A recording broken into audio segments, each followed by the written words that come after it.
If you're looking to create, grow, and sustain your wealth, download and subscribe to the Pain Points of Wealth podcast at BeBullish.com with Bob, Ryan, and Chris Payne. It's your podcast for market insights, money tips, and real talk on the economy. Download and subscribe at BeBullish.com. This episode is brought to you by Netflix. Tomorrow night, witness the end of an era. John Cena takes center stage for his final appearance ever on Monday Night Raw. One last match, one unforgettable farewell. Celebrate the legacy of a true WWE legend. Don't miss Monday Night Raw, tomorrow night at 8 p.m. Eastern Time, 5 p.m. Pacific Time, only on Netflix. Be there for the moment everyone will be talking about. This is Another Side of Midnight with TJ McCormack. Now to the Bernard McGurk studios of 77 WABC. Here's TJ McCormack.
Good morning. Hello, family.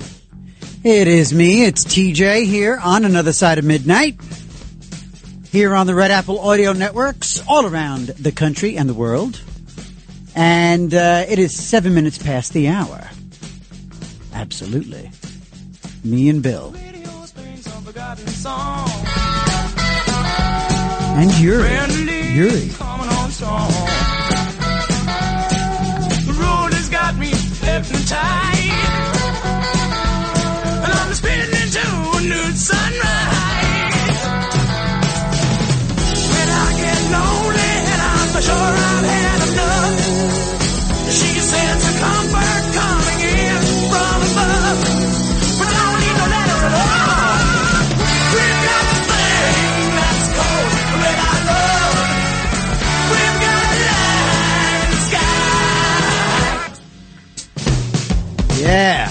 Good morning, friends. Hello, family. So, it was a Saturday. Yesterday was a weird day. 1-800-848-9222. I really just about cracked. And there's no rhyme or reason as to why. Do you ever have just one of those days where nothing happens, but you find yourself just not in a fog, not in a funk, not in a rage, not in a bad mood, but just distracted, but not in a good way. Any sense at all? Probably not. This is okay. In no particular order, the day. This is what my day included. It included waking up and the house was empty, and I didn't expect the house to be completely empty, and the girls were all out. Okay, I went downstairs, and for some reason, unplanned and with no agenda, I found myself satting. I'm still cracking. I found myself satting. I found myself sitting in complete and total silence, but not in a contemplative way, not meditating, not focusing on my breathing or anything like that. I went to the couch and I didn't go make coffee. I wasn't comatose, but I wasn't engaged. I was just sitting there. And it must have been about 15 minutes. And it wasn't refreshing. If anything, I was a little freaked out. So right away now, first thing, I'm distracted by my own weirdness. Empty house, silent, no coffee. I didn't even know what time it. I didn't even know what time it was. I go to the kitchen to finally engage in the ritual of the coffee. And for me, the ritual of the coffee is, in fact, like, it's mainlining. It's so necessary. It's so necessary. I have no coffee, massive headache, all that stuff. Go to the kitchen, start to make coffee, and open fridge, reach for the milk, and I see that the refrigerator is just jammed with like all leftovers from the week that's gone by. All this, I go in, I start without it thinking. I just start pulling out the drawers. I just start clearing out the drawers. I start clearing out the fridge. I leave. I take out the garbage. I mean, all of a sudden, I'm in this odd, like, nesting mode where I'm thinning things out. Not like in a good, efficient way where I'm actually minimalizing. I'm just getting rid of like old leftovers and food. None of this made sense. And then I come back in from taking out the garbage, which was all that stuff from the fridge. And I see in the entryway the shoes. 3 women and me. And I shop like a girl. I've got just as many shoes as your wife, as your girlfriend. Sweetheart, I have as many shoes as you. I am a girl. I tell you, I love shopping more than my wife. That's one of the reasons my daughters and I have a good. Dad, you take me to the mall. On. Yes. Let's go. So shoes. 4 women in my house. Me and the girl. There's 4 women in our. And how do we are the least organized family. I swear to God, if I could be adopted by a gay Scandinavian couple, if I could marry into an arrangement with, and I say Scandinavian because Scandinavian minimalism, I don't know if I could do it, but I love it. Mid-century modern, clean flat surfaces, maybe a vase, maybe. Nothing on the tables, nothing on the desk, no shoes under the whatevers. I tell you, I could just, that would be just so fantastic if some like upwardly mobile, like, you know, I could just move in with the fellas. You know, go move in with Sven and Eric, two Scandinavian guys, nice gay couple. Maybe one's a travel agent, the other one interior designer. Oh, heaven! I wouldn't engage in the activity. I'd live in the guest thing. So anyway, so now I find myself putting the shoes away, and the shoes. Where do we keep the shoes? Okay. We have the least helpful, efficient, it's the most, forget least. It's the most maddening shoe holder. You know what it is? It's a big basket. I'm embarrassed to say. A big basket of shoes. That's what we have. It's a big basket of shoes. And that was my mistake. I went into the big basket of shoes, and that is when the rage started. Just me and my rage. Me and my rage. Screaming to the no one there. I was out of my mind. No coffee. Still not a half decent thought. Nothing. My synapses were not firing. My rage was all in fuego. And eventually, I did realize what was going on. I did realize I was spinning out. I did. And so I focused and I centered and I sat down and I breathed a little bit. Ah, yes. And eventually, I was never really completely right. 1-800-848-9222. If this rings a bell, I see Steve there. We'll talk to you in a second, Steve. If this rings a bell, one of those days that just starts spinning out. There is nothing that kicks it off. There is no jarring phone call to wake you up. I had a fabulous sleep. Got home in the morning from yesterday's program. Slept a phenomenal deep coma-like sleep. And you'd think waking up in an empty house would be like, right? Perfect. Just what the doctor ordered. Go at my own pace. But if this rings a bell, one of those days that just has no rhyme or reason to it, but it's negative. It's not good. And it just seems like it's frustration and anger by 1,000 cuts. And you start thinking about that Michael Douglas movie. What's it called? What's that Michael Douglas movie? Falling. Falling? Is it Falling? Is that the Michael Douglas movie where he's losing his mind? Is it Falling? Where he like goes in and orders breakfast at McDonald's and it's like, 10:35 and sorry, we stopped serving breakfast at 10:30. Something like that. It's Falling. Something like that. Yuri's looking it up. And it's just like, what is it? Falling down. Falling down. Thank you, Yuri. Falling down. We all have those falling down days.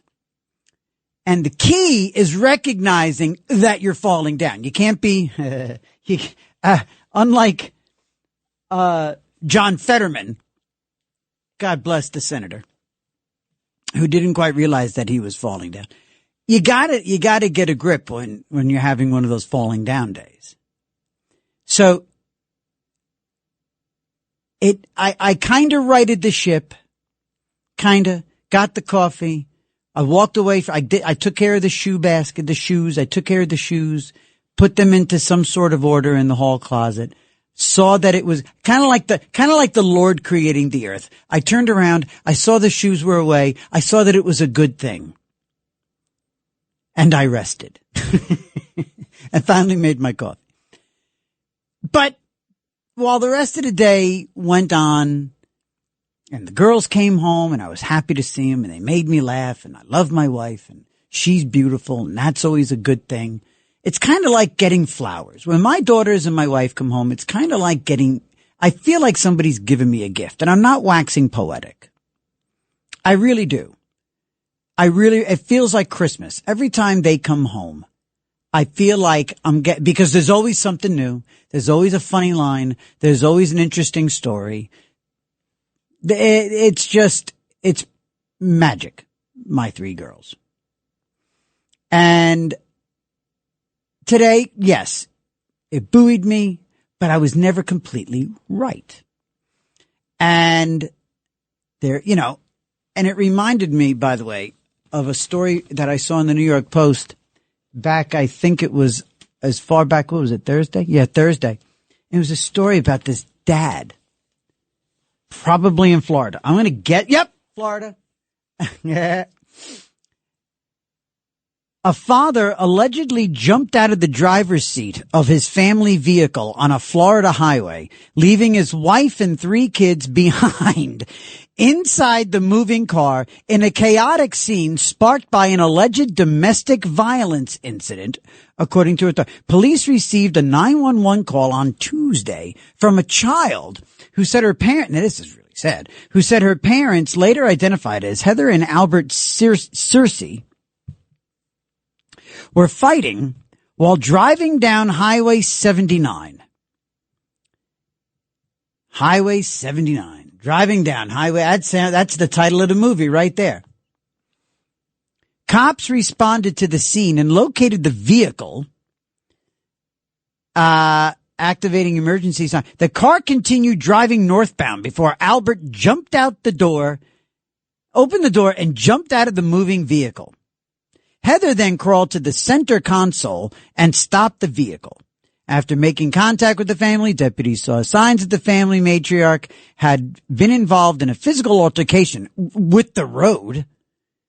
He was clearly involved in a physical altercation with the road, and noticed that, she had suffered, so Heather too. Oh God. Albert was hit with a slew of charges and a bunch of asphalt. And that guy clearly cracked in a way that I was not cracking today. But I tell you how it all crescendoed. You know how it all crescendoed? I got in the car to come down and do this program. And for the last hour I was home, I was getting edgy again. I was getting antsy again. And I get in the car. I back out of the garage. I'm driving and I hadn't put on my seatbelt. And the ding, ding, ding for no seatbelt, the bung, bung, bung, bung. It gets faster in my car. My Volvo wants to save my life so bad that it's going to annoy me into being safe. The thing starts bunging, bung, bung, bung, bung. I shouted at the bung, bung. I literally, I thought I might have damaged my throat. That I screamed, F you, at the bung, bung. And immediately I thought, I got to do a radio show. I got to talk to people. I got to get a grip. 1-800-848-9222. 1-800-848-9222. It's another side of midnight here on the Red Apple Audio Networks.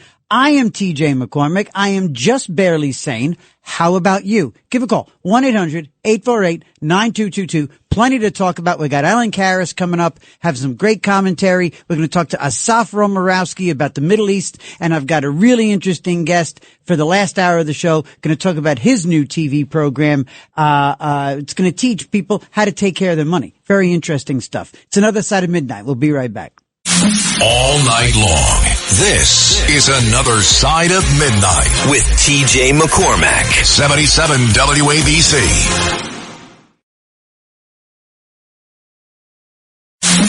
It's Another Side of Midnight. Political humorist TJ McCormick. Now, to the Bernard McGurk studios of 77 WABC.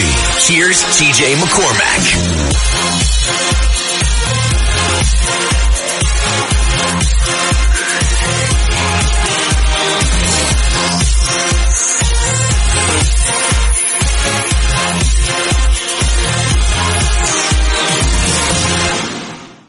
You know what else I did today that was nuts? It was this was crazy. I really was just on the cusp. And the thing is if there was a reason, if there was a thing, but that's what goes to, you know what, man? Be grateful that you're normal. I mean, to the extent that any of us are normal. But, you know, man, when there's no trigger, no external trigger. My trigger is just constant. My trigger, I am one constant game. You know in Vegas how the Keno game is constantly flipping? The Keno, you can sit in a bar in Las Vegas and pick numbers all day. The Keno just keeps going. New numbers are drawn. I have a Russian roulette game of insanity. Constantly. That is in constant turnover in my skull. Where I could just, that's the trigger. In other words, I don't need a trigger. That's why when there is a trigger, I'm already in midair. Either leaping or falling or whatever. Out of my mind. So you know what I did today? You know what I did do? And it was weird. And I caught myself. I did maybe the whitest suburban guy thing that I could have done. I went out. I went to my patio door and I stared at my firewood. And I started looking and I started kind of and I brought in a bunch of wood and stacked it nice. I started doing like busybody white dude things. And at least 15 minutes, I just stared at my firewood. Like I was waiting for it to come to light. Like I was waiting for it to light itself. Like I was waiting for it to become something. Like I was waiting for it to become like, you know, the burning bush, the burning rack of wood. Out of my mind. Really, truly. Steve on line 1. Hello there, Steve. TJ. Yes. I just want to let you know that yesterday morning when everybody left the studio, 4 men in white tuxedos walked into that studio. They took the electronic recording of your show, placed it in a gold canister, wrapped it in platinum, and sent it to the Talk Radio Hall of Fame. That show was off the charts, my man. Wow. And great show. But listen, the only thing we forgot were the paper boys and paper girls because they didn't get to see all the cartoons either because they were doing the paper route and they were out there, yes, delivering the papers and picking up the money, whatever the paper kids did. Right. But listen to this veteran linebacker. Don't let him rattle your cage, my man. Yeah. All you're doing is you're getting revved up for your show. You're like a linebacker or something, or you know what I'm saying, or a big power hitter like Babe Ruth. Well, Babe got revved up in other ways for games and stuff. But that's all you're doing, my man. Don't even worry about it. Listen to this veteran linebacker. And you want to know something, just a lighter notes, because I want to just say something. Sure. This week, America got a treat because Steve from Manhattan was on the Sean Hannity show.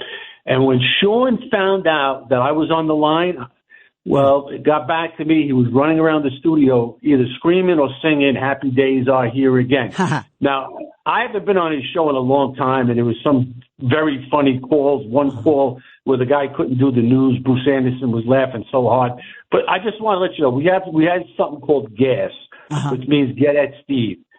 If you want to do it tonight, you can have people call in because everybody's trying to get at Steve. They get me banned from all these shows. If they want to call in right now and get at Steve, hit the phone lines and get in there and do it. But I can tell you something. Yeah. Your show, you got like that nurse said last week, a variety show. You have the best. I don't care. It's better than It's better than, what do they call it, the Playhouse Theater, Somerset Theater. It's better than TV, radio, internet, everything. Your show, and you have a sense of humor. Do you realize how many people are jealous of you because of that one trait you have, that you are a funny dude? You're very kind. People try to be funny. That other guy tried to be funny, but he would use sarcasm. People don't like sarcasm. Right. They like people who are naturally funny. Thank you. Folks, come on. We're opening up the lines. If you want to get at Steve, come on now. Steve is opening up the line. All the people, listen, TJ, all the people that wanted to bet, they had me banned from all the shows. Yeah. I'm telling you. Just this past year, this guy was calling, he was saying, Steve calling and everything. I was good old Steve. Then all of a sudden, they don't take my call anymore. Because a handful of people call the studio and tell them, don't put Steve on no more. Right. So those folks are out there. Come on now, let's open the lines, get in the phone, and gas. Get it, Steve. Now, come on, folks, do it. Steve, Steve, the lines are officially open, and we will allow people to get at you. Okay?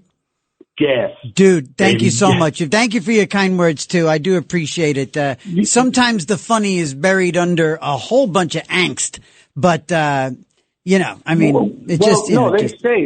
say comedians sometimes have some heartbreak or some tragic thing in their lives. Oh, yeah. They come back. Yeah. They do that. I know. I wake up with him every day. Yes. But remember one thing, all the great comical teams all broke up. Laurel and Hardy, Abbott and Costello, Jerry Lewis and Martin and Lewis, and Steve from Manhattan and TJ. Anyway, we're still together. We ride together. Rev it up, kid. Thank you, Steve. Thank you, buddy. We'll talk to you later. There goes Steve. Thank you, buddy boy. 1-800-848-9222. 1-800-848-9. My mood is definitely lifting. It's been lifting for a while. Ever since I screamed at the bing bing, the bung bung. I screamed at the bung bung in my car. I wish I was making that up. I literally lost my mind on like the third or fourth. You know what? I tell you what too. I wonder if it's also, I'm very susceptible. What is it? When I'm in the car, and it's happened recently, a lot more than usual. I don't know why. But driving in and out of Manhattan, you find yourself, or anywhere too. By the way, I'm sorry. I know we're talking to the whole wide world here, but, I just find myself contemplating, and I end up realizing that I'm just so done with a million billion things. And I gave you a list not too long ago of the things and people that I'm done with. And these are now a few more of the things and people that I'm just done with. Jasmine Crockett, every version of Jasmine Crockett. All right? The sassy Jasmine Crockett, the intellectual Jasmine Crockett, the lawyer Jasmine Crockett, the getting her nails did Jasmine Crockett, the Jasmine Crockett giving you side eye, the Jasmine Crockett with the big huge weave, and the Jasmine Crockett with the basic hair. Done. I'm done with Matt Gaetz. Now, I don't know if I'm going to wake up with my throat outside of my neck now. I don't know. He looks like he's capable of killing a busload of Cub Scouts. Matt Gaetz, I am done with him and his presence and all of his successes and failures, all of his creepiness. I am so done with Matt Gaetz, his followers, his disciples, Matt Gaetz. I am insanely done with and so sick and tired of liberal men who support their wives. I am really, really tired of skinny, bearded guys, not skinny, bearded guys, not you, Bill, but skinny, bearded men who wear, the crossbody bag and a t-shirt that's too small that goes up over their shoulders. It's not a tank top, but it's not a t-shirt, but they'll go to the protest and hold her stuff while she waves a sign. I'm sick of those guys. I'm absolutely done with Tom Hanks. If Tom Hanks never makes another movie, I am a happy guy. I'm tired of Tom Hanks, I dislike him. I won't ever watch any one of his movies anymore except for Saving Private Ryan, but I'm watching that for everybody else. I am tired of Uber drivers on the highway. Once an Uber driver leaves the city, whether it's Los Angeles, Portland, Chicago, Los Angeles, I said Los Angeles twice. Well, both Los Angeleses. Las Vegas, New York City, those guys and girls cannot drive outside of their urban environment. Put this on a loop. I'm not done. I'm waiting. I'm going to wait for it to start again because I'm in a good mood with the Elephant Baby. Amazon offers. Oh, there we go. Oh, that's right, because we're on YouTube Music. So I'm done with. You know what? My buddy just chimed in. The bung bung sound. Yes, the bung bung sound, I think, is driving civilization mad. All the stuff, I almost read that verbatim and he put a bad word in there, comes from that sound. The bung bung. The bung bung. I am tired of that. I am done with my car trying to save my life. I'm done with the automatic engine cutoff. I'm done with the car shutting off the engine every time I come to a complete stop. And there's no setting to turn that off on my car. It just gets quiet. When I need that noise and that heater going, keep going. I'm done with people that say special sauce. That's the special sauce. What's the special sauce that makes Univision the best Spanish station in America? We don't know. What's the special sauce behind Uggs? Why are all the other... What's the special sauce behind... What's the special sauce behind Adidas? We want to know. What is it so special about the German engineering of the BMW? What's the special sauce? Hey, so... The writers for the Trump administration. What's the special sauce? Anybody who's a fan of The Big Bang Theory or Law and Order, don't talk to me. Don't talk to me. In general, I am done and over with backpacks. I am done with people who wear backpacks, grown adult men in Manhattan, in Washington, in Los Angeles, both Los Angeleses. I am done with dudes, backpacks in general, except on kids, because they're supposed to wear backpacks. Kids and hikers, not workers. And there's something especially concerning when a grown adult walks past me wearing a backpack and walking on their toes. Toe walkers make me very I am very ill at ease. Ill at ease? I get all tight when I see a toe walker. When they're wearing a backpack, it's even worse. Saturday Night Live, done. I'm not reinventing the wheel there. SNL is not funny. SNL is judgmental. SNL can kiss my ass. I'm done with Saturday Night Live. That's it. It's over. I'll watch reruns from 1975, the original cast, up through some of the Dana Carvey years. Tired of Jon Stewart. I'm sick of him. I never have been a fan. But now I'm just especially just angry, irritated, and done with him. And so should you be. Everyone else should be done with Jon Stewart. Oh. And can you cut it for a second?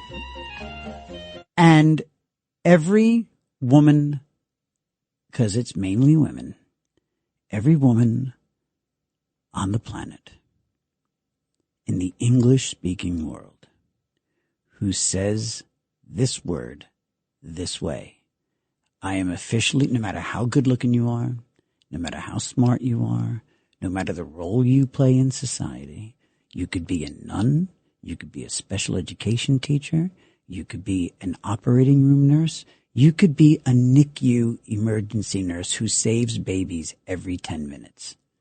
If you say this word like this, if you're a woman who says, important, it's important. If you leave out that T in important, I'm done with you. Go save babies, but don't do it around me. It's not important.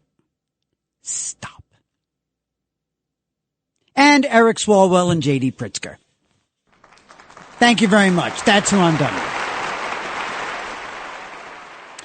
It's so important. I swear to God, we sat, my wife and I, the bombshell and I went to, I remember, and it's still to this day, it's a rolling joke between Andy and myself. We went to a parents' night at the school for the girls, and maybe it was a while ago now, 3 or 4 years ago, and our older daughter, Millie's teacher. But it was the teacher and like the assistant teacher. It's like the teacher, the assistant teacher, and then there's the reading teacher, and then there's like the unpaid volunteer. You walk into a classroom in an elementary school now. Perfect timing. Dr. Anthony is on the line. You walk into an elementary school classroom on parents' night or, whatever. There's like 9 staff in there. There's faculty coming out of the lockers. It's like, it's a constant influx. It's like, I'm Mrs. Norton and I am the lead teacher. This is Mrs. Gorton. I'm Norton, she's Gorton. People like to have we have a little laugh about that because they thought did they put you together because you're Gorton and Norton? And we say, no, it's just a coincidence, but we really get along so well. We have so much in the kids and it really lends itself to a relationship with the children. And so I'm the lead teacher, Mrs. Gorton. This is Mrs. Norton. That's Mrs. Connaughton. And Mrs. Connaughton is no relation to Mrs. Norton. Well, of course she's not, because that's not the same name. Norton and Connaughton are not the same name. So just keep going. Anyway, so, every once in a while, Ms. Rivera is here. Ms. Rivera, you might have seen her in the hallway. She's been giving people directions all night because we know that, this is fine. This is not typical. You don't normally come into school. So Mrs. Rivera, she's our reading teacher. She's our reading 1A. Mrs. Rivera teaches reading 1A. And, then there's also Ms. Chang. Ms. Chang is our, home studies teacher. And, she is basically, which is kind of like a homework specialist. So that's what we do here. And also not here now. She's on pregnancy leave, is, Mr. Calloway. What? Thank you. Anyway, Thank you, Bill. That really was actually a perfect rendering of an open house night. That was actually spot on. I got to give myself a ton of credit for that one. Anyway, so we're sitting here listening to this little welcome monologue thing. And it was 2 teachers and one was handing off to the other.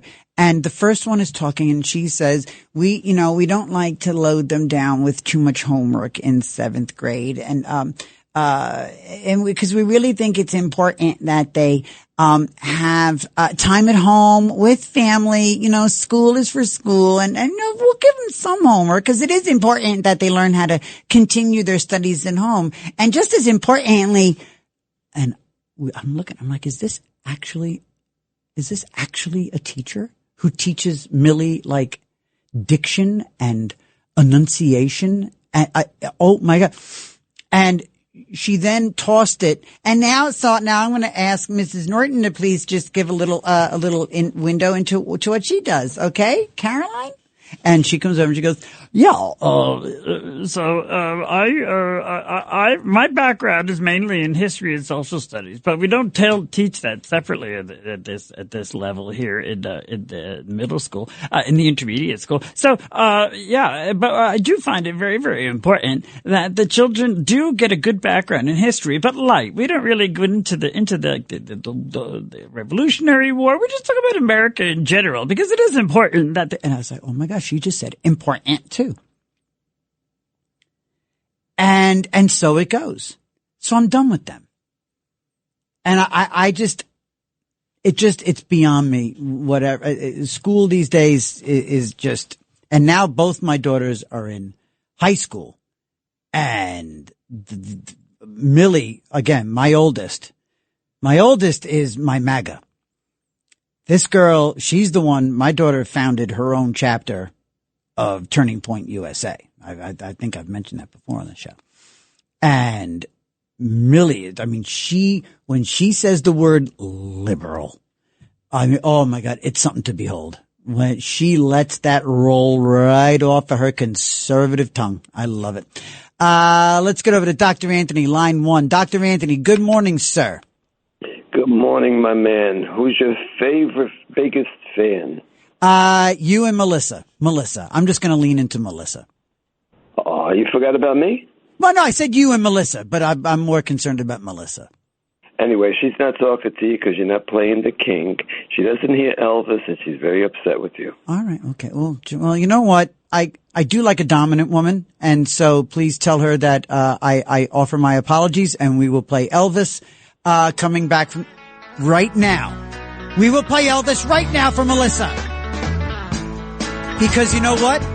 I can't get out. My leg is caught. If you could be me. Oh, I thought this was caught in a trap. If we could find a way. Find a way. Inside each other's mind. Oh, yeah. Oh. If you could see you through my eyes instead of your ego. Yeah. I believe it'd be surprised to see that you've been blind. All right, there you go. Is Melissa happy now, or is she sleeping? She's got a nice smile on her face, and she's running around like a 12-year-old. You know what? Yeah, before you were beautiful. I got to tell you something, Dr. Anthony. Just be totally honest. Yeah, I'm just going to say, we're friends, and I know you're going to call regard. That it sounds a little creepy. There's a tone to your voice right now. She has a smile on her face, and she's running around like a 12-year-old. It's almost like you're saying, you're the best. I swear to God. So, Doc, you want to talk about Curtis? Actually, yeah. What's going on with Curtis? I don't know. I'm actually, you know what? For me, I'll be honest with you. This is the honesty hour. That is a third rail for me. I am staying miles away from that subject. Because you know what? I don't know. And because you know what? I don't want to get in trouble. I don't want to say the wrong thing. I don't want to make one person happy and the other one angry. I want to just have serenity in my life. And I don't think talking about that person will give me serenity in my life. Oh, I understand what's going on. You don't have to say it anymore. Oh, no. It's my own decision. Nobody told me not to. It's me. It's me going, you know what? I don't want to say something and maybe try to be funny about something or try to be maybe try to be insightful about something. And then, 3 hours from now, I'm on the FDR driving home going, oh no, did I say the wrong thing? Did I say something that somebody's going to get to? So I'm just going to statazit about the Sliwa thing. I'm not even talking. I'm not going there. Oh my God. I just said going there. Oh, Dr. Anthony, I'm sorry. I just said something very, very boring and typical. Anyway, so what is Melissa doing now? Right now, she's got a big smile. She says why her favorite song is not being played by Elvis. Which is her favorite song? Because we'll play it, because I'm a sucker for Melissa. Here it comes, Bill. God. What's her favorite song? Which one is it? You're Caught in a Trap. She does like that. Okay, Suspicious Minds. Yep, all right. Exactly. All right. Okay, we'll play it for her. All right. In either case, yes. I'm going to go back to Curtis. I'm sorry. I'm not going to get you in trouble, though. Okay. He was my friend since I had him in my building, my school, and I had him for principal for a day. Right. And that's about 25 years ago. Wow. I have his personal number. He don't pick up. He won't pick up for me. I leave messages. He won't pick up. That has me very concerned, to be honest with you. Well, it's put his heart and soul into that race. I'm sure there's some wound licking and some breathing going on, and yeah, I can imagine. I can only imagine. I mean, God, I've had nothing like that in my life, and I was staring at my firewood today and shouting at the I got to take a break, and shouting at my car safety system. And I didn't lose a race by, 94 points, and so and I was cracking today. Anyway, Dr. Anthony, I got to take a break, buddy. Melissa, good night. We'll play Suspicious Minds in a moment. It's Another Side of Midnight with TJ McCormick on the Red Apple Audio Networks. We'll be right back. 1-800-848-9222. All night long. This is Another Side of Midnight with TJ McCormack. 77 WABC. It's Another Side of Midnight. Political humorist TJ McCormick. Now, to the Bernard McGurk studios of 77 WABC. Here's TJ McCormack.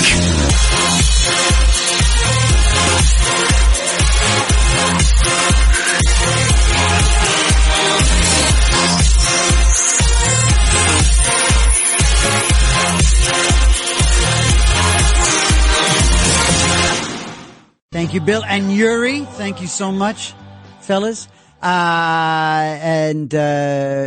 morning, everyone. How you doing? It's me. It's TJ. It's Another Side of Midnight with TJ McCormick on the Red Apple Audio Networks, 1-800-848-9222, 54 after the hour.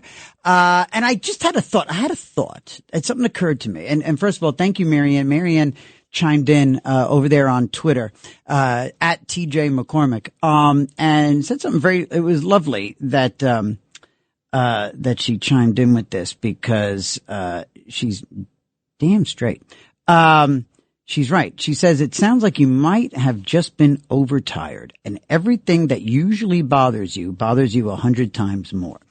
Yeah. I think that might have been it. Although I was really well rested. I don't know. I think it all started when I just found myself sitting there staring at, and the TV was off. It was like I was sitting in church. If church was like, my living room. I don't know. It was just bizarre. And I think I found myself aware of the bizarreness. Donna Marie in Philly. TJ, please do yourself a favor and get rid of that basket of shoes. Yes, it is a trigger.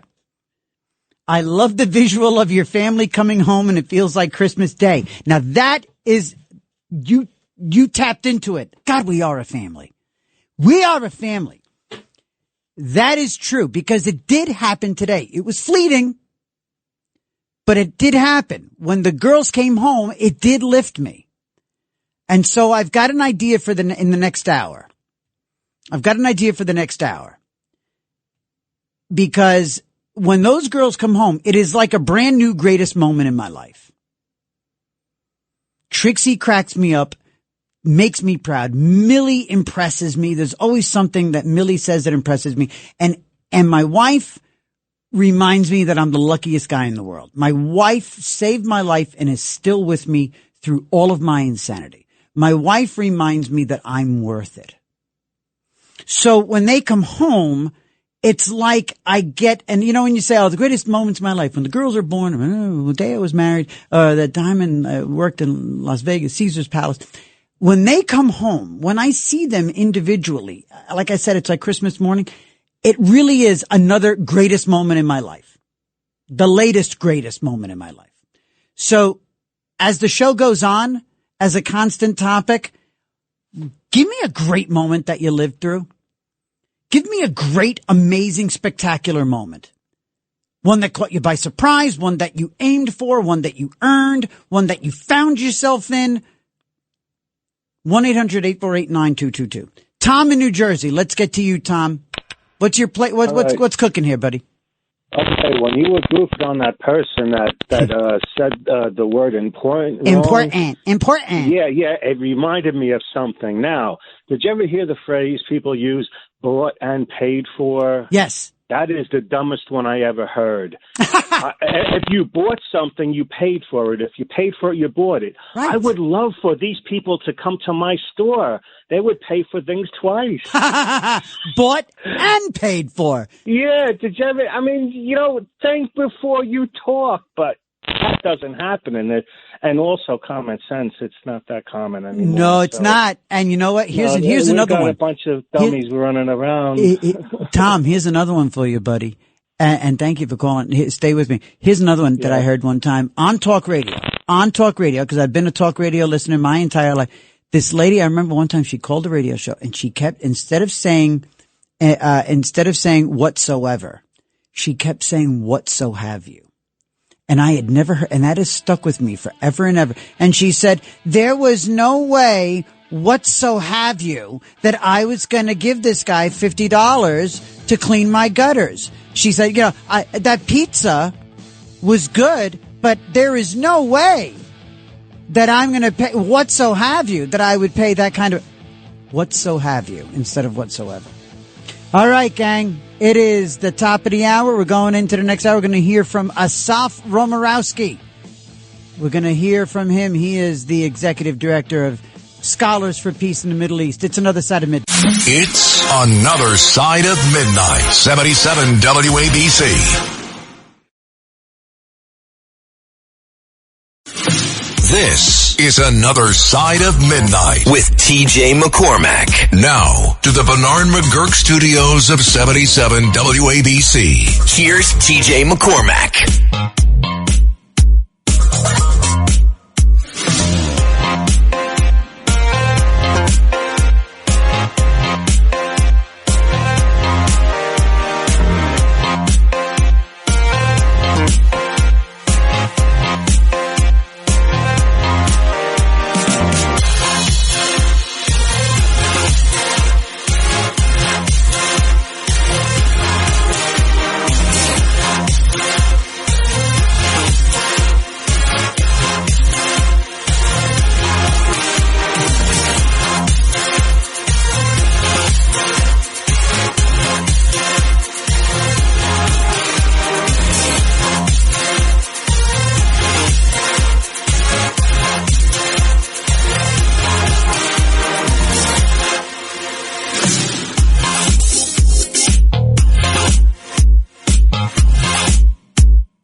And joining us now on Another Side of Midnight with TJ McCormack here on the Red Apple Audio Networks is a good friend of the show and Middle East expert. He is the executive director for Scholars for Peace in the Middle East, Asaf Romarowski. Asaf, welcome back to the program.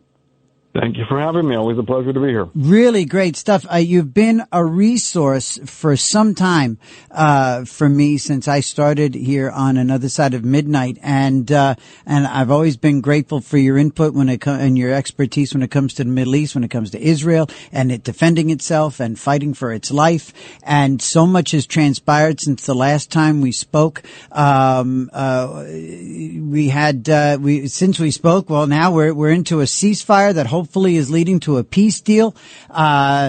Hamas got cute a couple of weeks ago, but the powers that be leaned into the Hamas leadership, I think. Fill in the blanks for me. What is the state of the agreement, the ceasefire? What are the odds for the peace to come through? Tell us what's going on in the Middle East. So a lot is going on, and as always, so where we are now is basically in the implementation of this phase deal that is played out here. The 20 live hostages that were still alive were indeed returned, and that was after Donald Trump made his historic visit also to Israel, spoke at the Israeli parliament. A lot of support by the state of Israel, by all Israelis, knowing that all of these live hostages are home because of Donald Trump and his team, including Steve Witkoff and Jared Kushner. From there, they went to the summit in Egypt in Sharm el-Sheikh. Right. And Netanyahu was absent, though he was invited to show up. It was on, what he gave at the time, the reason for not going was it was the eve of another Jewish holiday, which of course, and he said that he would, in order not to keep decorum as far as the Jewish holiday, he was not going to go. I also think that, politically speaking, Netanyahu did not want to be pressured to do something he wasn't ready to do. And so I think that politically that worked out for him diplomatically how to play that game, and Netanyahu knows how to play it well. That being said, for the past few weeks now, we have seen the continuous game of playing with the body parts and continuously playing with the dead bodies. We have seen in a very emotional state a soldier that was returned who was on the list, one of the last 5 of the deceased, a soldier who was kidnapped back in 2014. So 11 years later was now returned finally to a grave, a Jewish grave in Israel. And so there are about 3 more that we're waiting for it to come home. And in the interim, the IDF is continuing to maintain hold of what they're calling the yellow line, that is the parts of Gaza that they still control, while Hamas is still in office. I mean, Hamas is still in power. I mean, right after this deal was signed, Hamas tried to reinvent itself as the so-called force of law and order. Yeah, like the badass police walking around and rounding people up and shooting people in the streets. I mean, what better definition of what people like you and other scholars and even just idiots like me have been saying forever, saying, hey, Hamas is the oppressor. Hamas is the vile actor in Gaza. And right there, I mean, proof positive. Look what they were doing. As soon as people were looking the other way for 5 minutes, they start rounding people up and shooting them. Exactly. So Hamas is not going to change. This is in their DNA. Hamas. So if you look at Trump's 20 points, as far as what this deal all looks like, one of the key components has to do with the disarmament of Hamas. And there is also a factor there, or a little subset that talks about potentially amnesty for Hamas leaving the Strip. And this is all part of what we've been talking about, and you and I have spoken about this before, trying to disentangle Hamas from Palestinian, that whatever is left of the civilian part of Palestinian society. All of this came about, and I would be remiss not to mention that, only because of the pressure that came from the patrons of Hamas, namely the Qataris and Turks, because their self-interest as far as trying to get something out of us, the Turks are looking for a deal as far as the F-35s, the Qataris are looking to expand, to expand the new base as far as the military base, as far as U.S. forces in the region. And so they had their own self-interest there. And so they were the ones who basically told Hamas, who they've been funding, look, after 2 years of this war, this is the best deal you're going to get.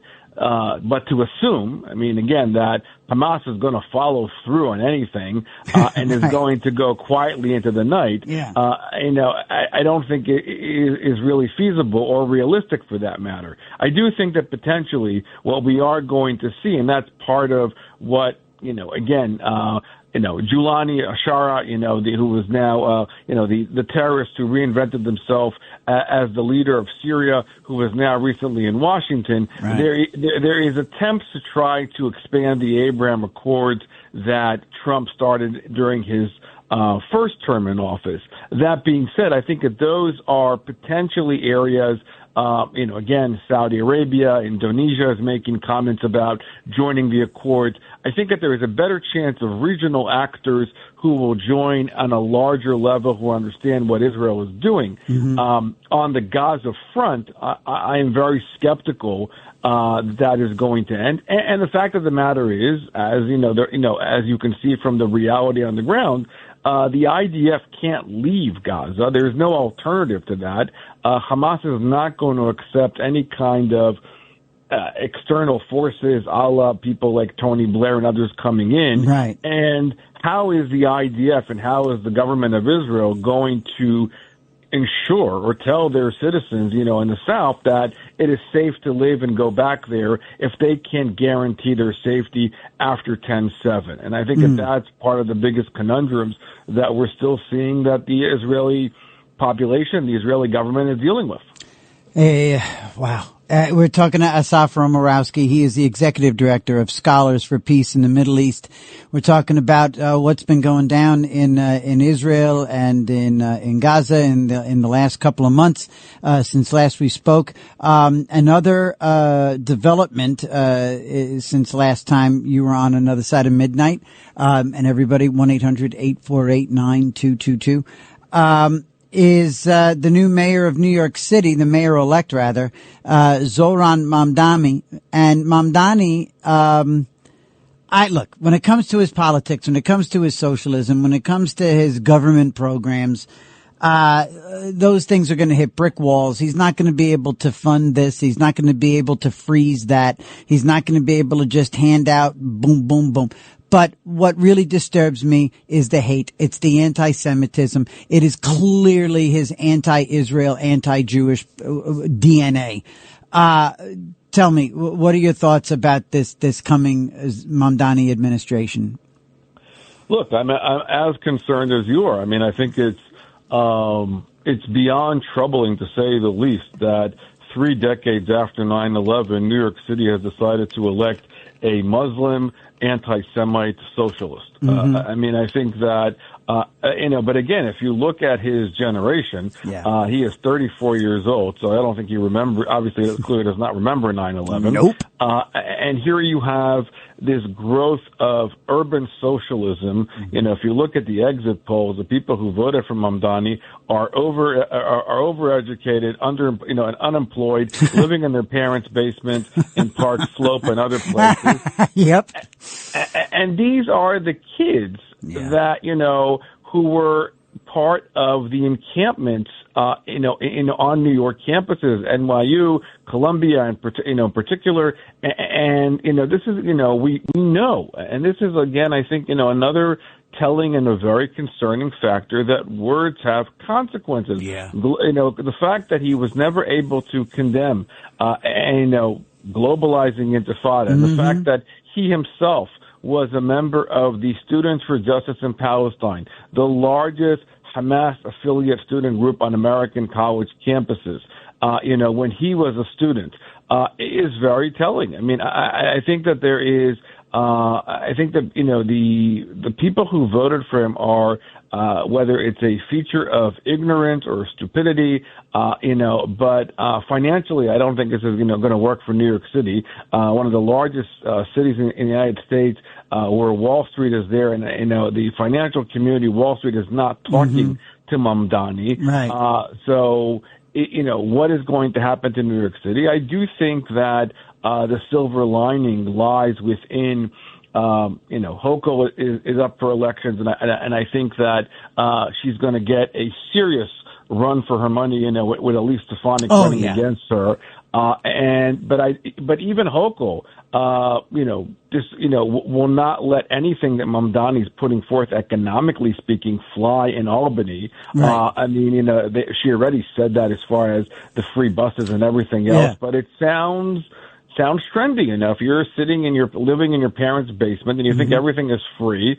And so it's very trendy to be an urban socialist. Sure. But the ideas are extremely troublesome. And this is a larger trend of this. I think the center of, this is a bigger question about where is the compass and where is the center of gravity, within the Democratic Party. When you're looking at, the latest win in Seattle, when you're looking at what's happening in Minneapolis and Chicago, I think that there's a fundamental question about how left and how normalized anti-Semitism has become within the Democratic Party on the one hand, and you have the same kind of concerns about the far right within the anti-Semitism on the right. When you talk about the Candace Owens and the Tucker Carlsons, and a lot of weird stuff going on there, buddy. Yeah, I mean, but at least you did see significant condemnation coming out of the Republican Party for the fact that they will not. That this is not the Republican Party of Ronald Reagan. Nope. They will not stand for this kind of extremism. And so whereas the Democratic Party has embraced a lot of this woke ideology, and I think so this is the ebb and flow that's playing out in American politics. Historically speaking, I mean, if you look, American politics have been mostly centrist politics, but these days it is extremely hard to find the center. Yeah. And I think that, and of course, even a bizarre moves in New York City where you had, far left Jews or so-called Jews who were saying, I'm Jewish, and I'm voting for Mamdani because, and basically who were all, obsessed with Trump derangement and can't understand, so, there are a lot of bizarre political maneuvering that have played out here. Yes. But I do think that these trends are very much the same trends that we've seen on the American college campus during the encampments, this rise of kind of Marxist. Oh, absolutely. Right. Sure, that's the same bunch because they're enabled by the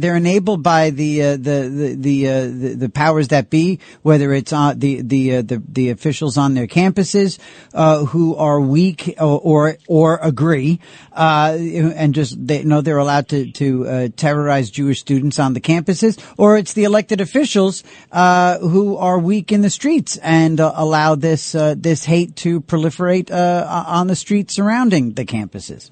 100%. I mean, I think that you're seeing this kind of conflation here of the red, green, and brown alliance all coming together, and the glue that is bringing them together is really anti-Semitism, which I think is also very telling and extremely concerning. I think that we have to, and there needs to be a serious crackdown on these very issues. And I think that's, again, whatever happens on campus never ends on campus. This is a larger cultural problem.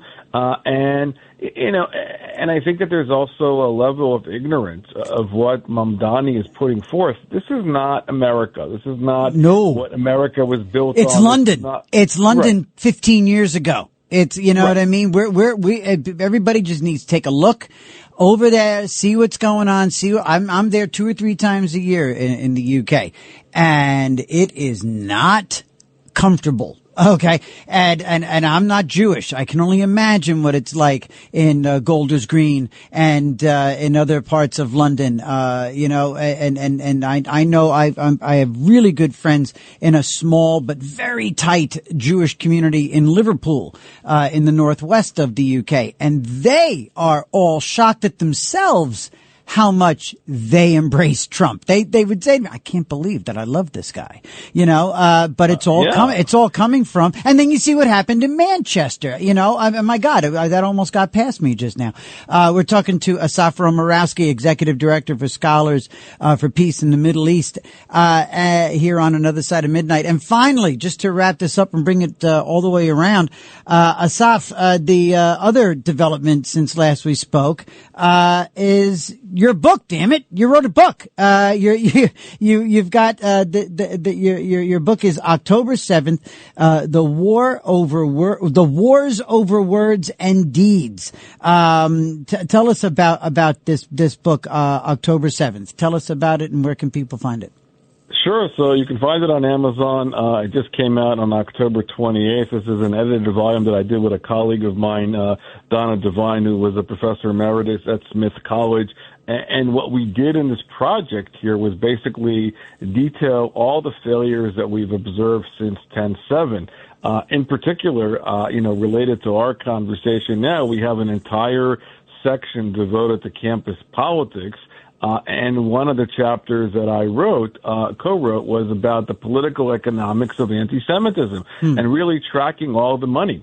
And that basically funded all of this activity that you and I are talking about now. You gotta track the money here.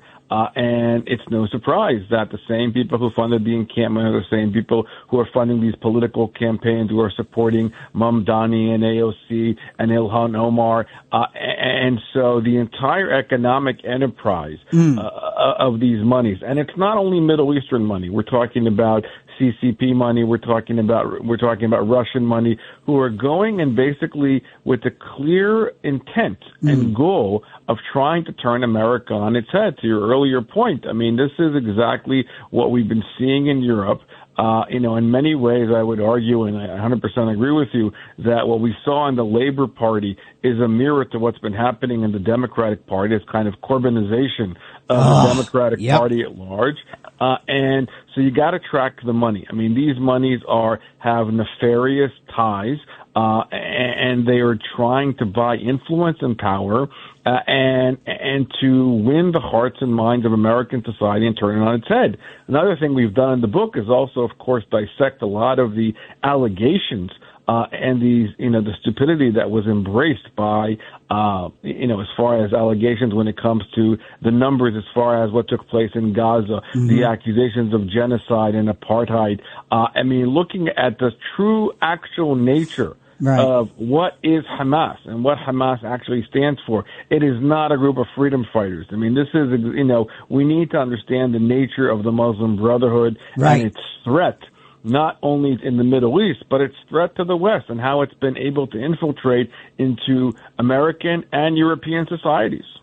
Fascinating. It's an important book, especially as we look back on what will hopefully be a war that is now behind us with a clear victory for Israel. So this book, October 7th, the wars over words and deeds, is an important companion to moving forward as you look back and see where we've been and where we're headed, where that war is concerned. Asaf Romarowski, a friend of the show, a great resource for the listeners of Another Side of Midnight, and yours truly. So thank you so much for always bringing your expertise. Congratulations on the book. Everybody go to Amazon.com and find October 7th, The Wars Over Words and Deeds. We've been talking to Asaf Romarowski. Asaf, thank you so much. We'll talk to you again. Thank you as always. Take care. All right, buddy. Bye-bye. All night long. This is Another Side of Midnight with TJ McCormack. 77 WABC.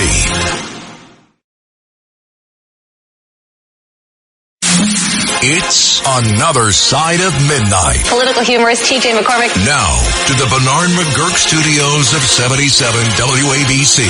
Here's TJ McCormack.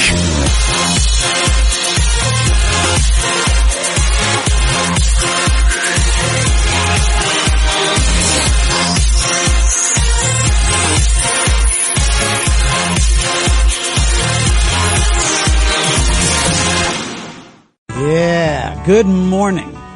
How you doing, family? 28 minutes past the hour. Here on Another Side of Midnight with me, TJ McCormick, on the Red Apple Audio Networks. Very interesting conversation, as always, with Asaf Romarowski. Very, very cool that he joined us. I'm grateful.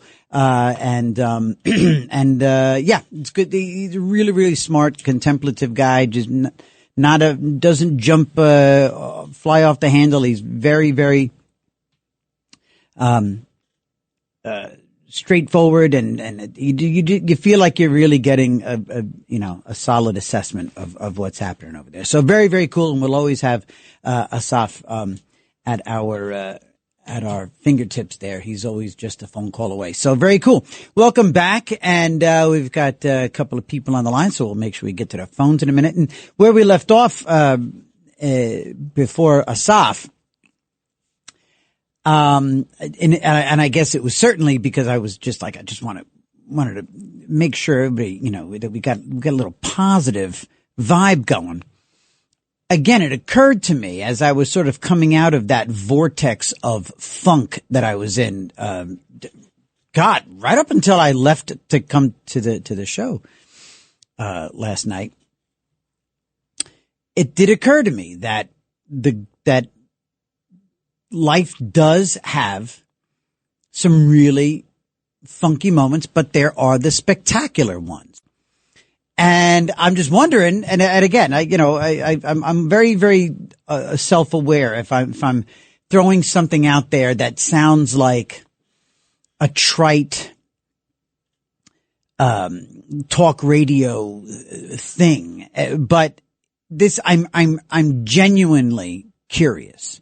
I'm asking, in a very genuine way, to know what, when you think of like the great moments, are there any great moments from your life that still, when you think about them, put a smile on your face? And it doesn't have to be an accomplishment. It can be an accomplishment. It can be your kid doing something. It can be your husband or your wife succeeding, or, is it an all clear from cancer? Is it a home run in the bottom of the ninth? I really wonder. I'd love to know what brand of a great moment that you've experienced, or two or three, that I think especially still gives you goosebumps. Still, I'll tell you one of mine, just to sort of get the ball rolling and give you an idea of what I'm talking about. And I guess what I'm getting at is a moment that when you close your eyes, you can see it. You can relive it. And you know what? Here you go. I'll give you ones related to my girls. The one with Millie, the oldest, was, and I can picture it right now, and I have the photos, and that's the beautiful thing too with all the technology today. The images are right there at our fingertips. But I remember, and this is a goosebumps thing, and I've got career ones, and I've got funny laugh moments with my fellas. I've got stories that I cannot tell you all that I consider to be great moments in my life. But where the family's concerned, okay. Millie, I remember this. She was about maybe 6 minutes into this world. 10 minutes into this world, I'd say. Wait.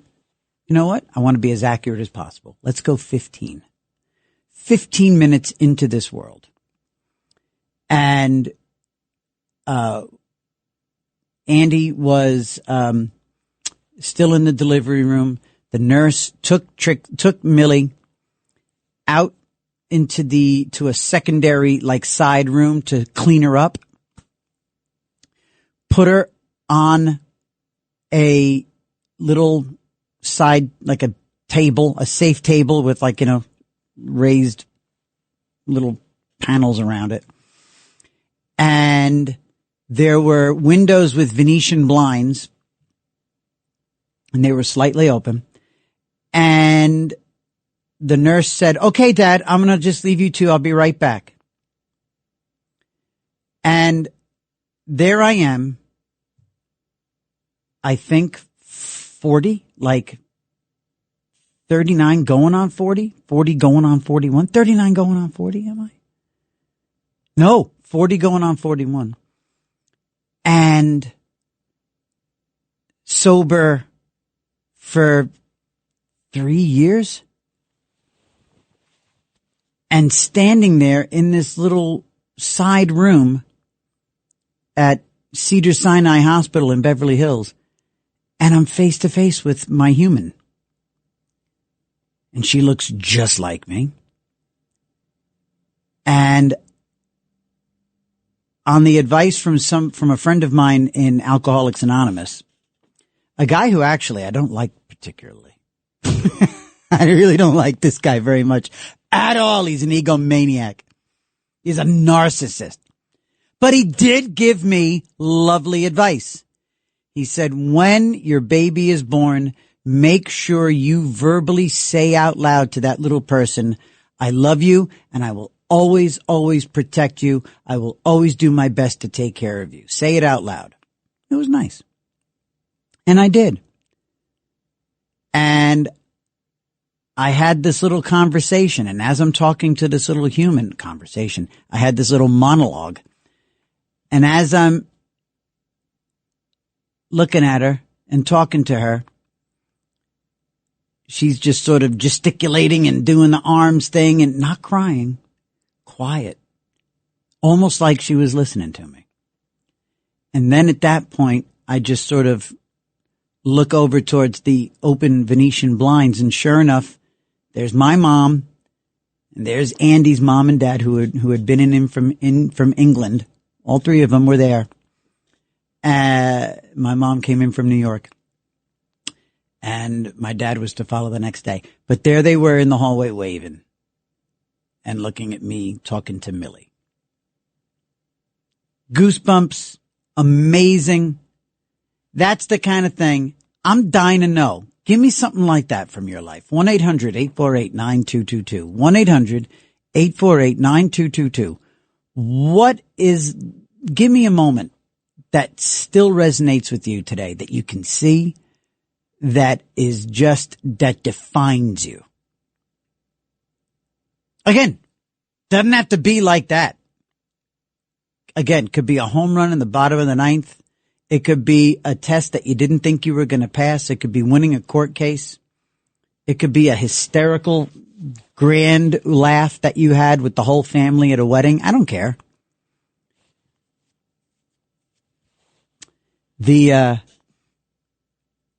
I'll give you the Trixie and the Andy stories as the show goes on. The Trixie and the Andy moments. I'll tell you, and they're great. Still make me feel like $1 million. Let's go to Pete in Staten Island. Pete on line 1. Good morning. Welcome to the show. Good morning, TJ. Hi. I gotta say, you got a great family life, and I am so proud to be able to speak to you, especially what you do with the recovery. I was there. I was a big drinker, and what happened was I gave up the drinking when I got serious with my wife. Good. I worked Saturday Night Live, and I didn't drink on the job, but I would drink when I would, go to a party or something. Sure. And I ended up getting the best work because they knew they could depend on me. Yes. They knew that I would stay. I'd keep the course going no matter if people partying around me. I had my own thing. I would find fun things like music and stuff and different jobs. So I ended up doing engineering jobs because I studied lighting. I studied everything in my extra time because when you're a stagehand, it's the business. The props come in, the scenery comes in, the lighting. So you have a lot of time. So with that time, you either drink or gamble or womanize, or you concentrate on bettering yourself, and that's what I did. and I ended up meeting a lot of young ladies in music, like Linda Ronstadt and Paul Simon. You've dated some legends. Them. Oh, I dated them. I had a great time with them because I had perfect pitch. I could tune up pianos, which I did. I also was in the union for piano moving, so I used to move like baby grands, like Billy Joel's and all these artists, even Liberace in the beginning, because I was there in the 70s when I did this. I actually did it. I had a co-program in school where I was working and going to school at the same time. And basically, that's how I graduated, because I had a very bad, I had learning disabilities, but people, trusted in me. They gave me a chance. And that's what I'm really happy about, because President Trump just signed a bill that people that go from, what is that?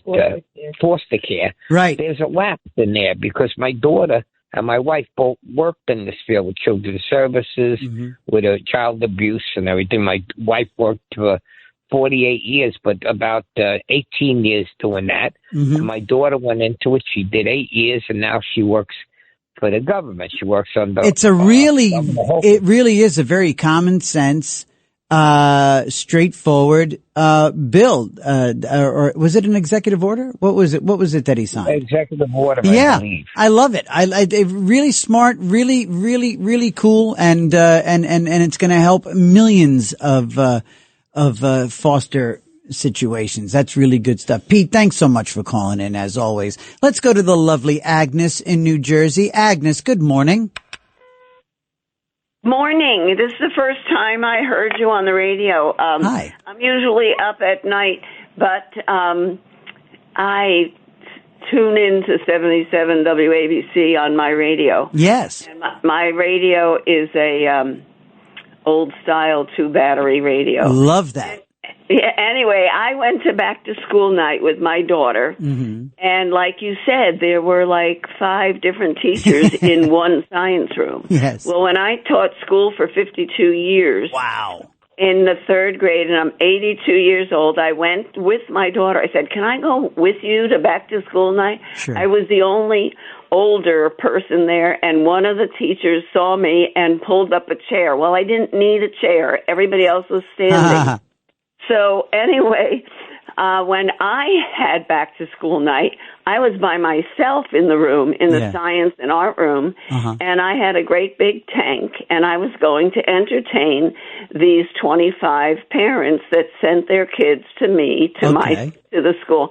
And I had a great big water tank, and I did sink and float. I demonstrated what we do in the classroom. Oh, cool. I threw things in the big water tank, and I got reaction from the parents. Most of them were laughing with the splashing going on. I had the parents all making goop, and I said, this goop is for older people because they can't use their hands. They could squeeze the goop, and they were having a great time in the classroom. But in contrast to the back-to-school night, there were 5 teachers. No one cracked a smile. No one asked a question. Wow. I was sitting there in that chair, and it was just so funny.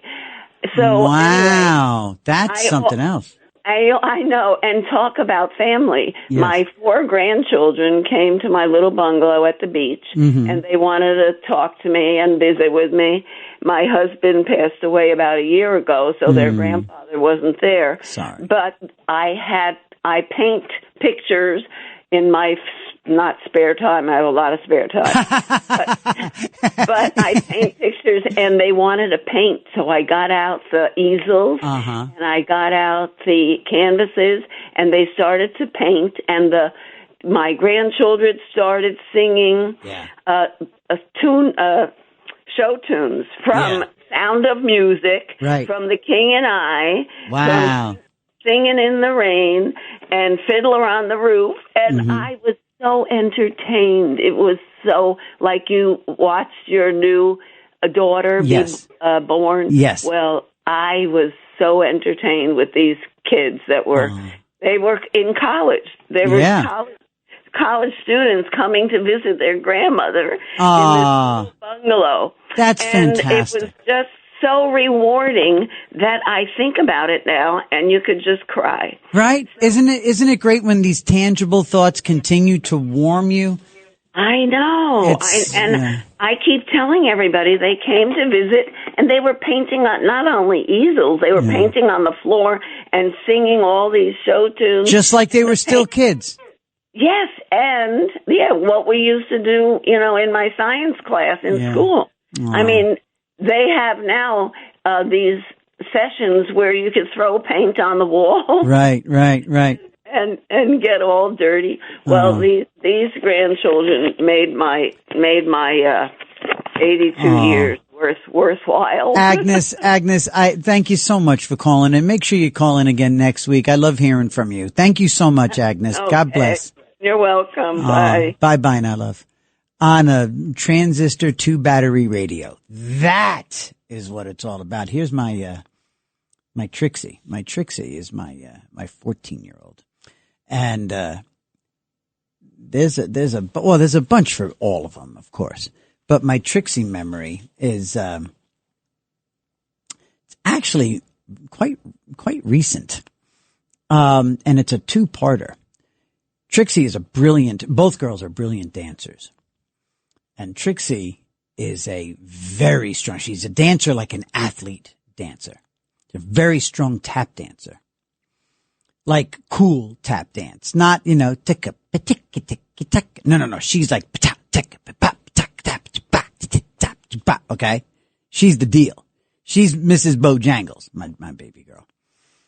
Anyway, last year she had a solo tap routine for competitions, for dance competitions. And she debuted it in a sort of a Christmas show. And she had a lot of friends, like non-dance friends came to watch. And I was in the audience and everybody's in the audience. We're all watching.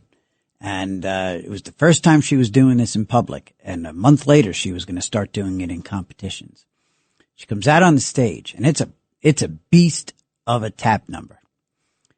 A lot of tricks. And about a third of the way through the number, for some reason, there was a slippery spot on this stage, hardwood stage, slippery spot. And she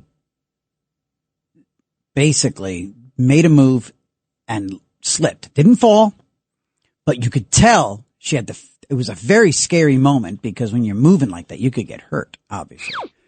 And yes, it was just like that. And she caught herself. She did fine. She got through it, but she was freaked out.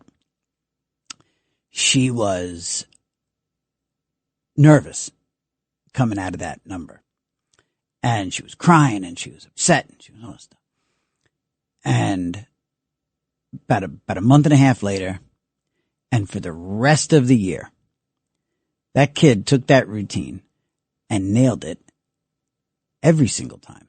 Nailed it and got better and stronger with every competition. And she won every single competition she entered last year. I mean, running away. She blew the doors off of every competition she was in. And tell you what, I would not have recovered from that. I would have had that in the back of my head. She was like Mariano Rivera. She was like a professional ball player. You got to have a short memory. You blow that save, you got to come back the next night and save it. And that's just one. I mean, there's a billion stories. 1-800-848-9222. I'd love to hear more from you guys about some great moments in your life that you still get goosebumps, that you can close your eyes and picture. It could be anything. If it makes you, if it warms you and lifts you, I want to know about it. Let's hear from Silas on Staten Island. Silas. Yeah. Hey, good morning. My totally defining moment. Yeah. Was they actually took over 12 years for them to get it from me, but I had built up a real estate here on Staten Island, roughly $3.5 million. Oof. And all kinds of people made me offers, even made guys I knew on the island, you know. But And I didn't take, I said, no, I'm going to develop the property. I'm going to build a few houses. Good, right? But they found a way to get it through the courts. Really? So it's a warning, really a warning to everybody. When you're standing in front of a judge and saying, Your Honor, I have the money to pay this mortgage, and I need the bank to go to closing. And instead, the judge says, no, I'm going to let this property go to auction, to foreclosure. To foreclosure. And I'm saying foreclosure means you don't have the ability to pay the creditor. I says, I have the money. Why aren't you just telling why aren't you telling them to set a closing date? Right. And they didn't. The very last piece of property that they let go, which was an inheritance from me and my mother owned it, they let it go to auction. Well, one of the ways these big hedge fund companies are getting properties, once it goes to auction, so I went to auction with the $300,000, and I bid, and I says, I'll take it. The bank itself that has the mortgage is sitting there outbidding everybody. This is bizarre. I don't understand how this can even. Actually, can you go back to help me understand this? What did the judge say as to why he wasn't just letting you pay for this? What was the rationale? Pay for the property. Right. He goes, oh, you need proof. He goes, oh, you need proof of funds. I says, I have proof of funds. What are you talking about? I have what they call an angel in those days. Okay. A guy who's going to pay it. Right. So, and I kept saying, why is this going to auction? I can pay it. What is it? And, what was the upshot? How did it end up, Silas? What happened? They got it. Wow. They outbid everybody at the auction. Oh, my God. I asked the referee, I says, what is going on here? Yeah. I says, how are they bidding? They own the mortgage. Right. He says, it's unethical, but it's not illegal. Isn't that a killer? Isn't that a killer when it's unethical, but it's still legal? That sounds like just about everything related to all of that stuff these days. Oy vey. Ugh, what an ugly, ugly, ugly business some of that stuff is. It is time for a quick break here as we climb towards the third hour of the program here on Another Side of Midnight. I'm TJ McCormick. This is the Red Apple Audio Networks, and the number is 1-800-848-9222. We shall return. All night long. This is Another Side of Midnight with TJ McCormack. 77 WABC. It's Another Side of Midnight. Political humorist TJ McCormick. Now, to the Bernard McGurk studios of 77 WABC. Here's TJ McCormack.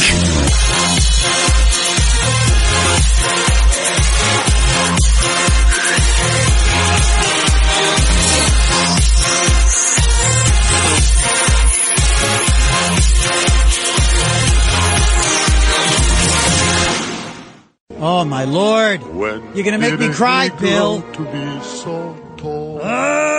And now they're talking to boys, and boys are digging them.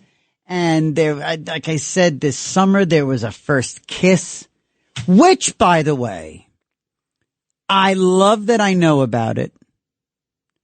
I love that I know that there was a first kiss, and the fact that my daughter told me is beyond my wildest hopes and prayers in terms of a relationship. The relationship with both my girls, thank you, God, is so good and strong. So good and strong. Lots of laughs, lots of confidential conversations, trust. And honesty. I could not believe when my daughter said that she had, oh my God, kissed a boy. I mean, just, Oh my Lord. I mean, I don't know. And it's crazy that happened. I mean, ugh. Anyway, and now she's driving and she's got the car and she's out there all the time and I'm out of my mind. I'm not, you know what? This is the interesting thing too. And thank you God for this.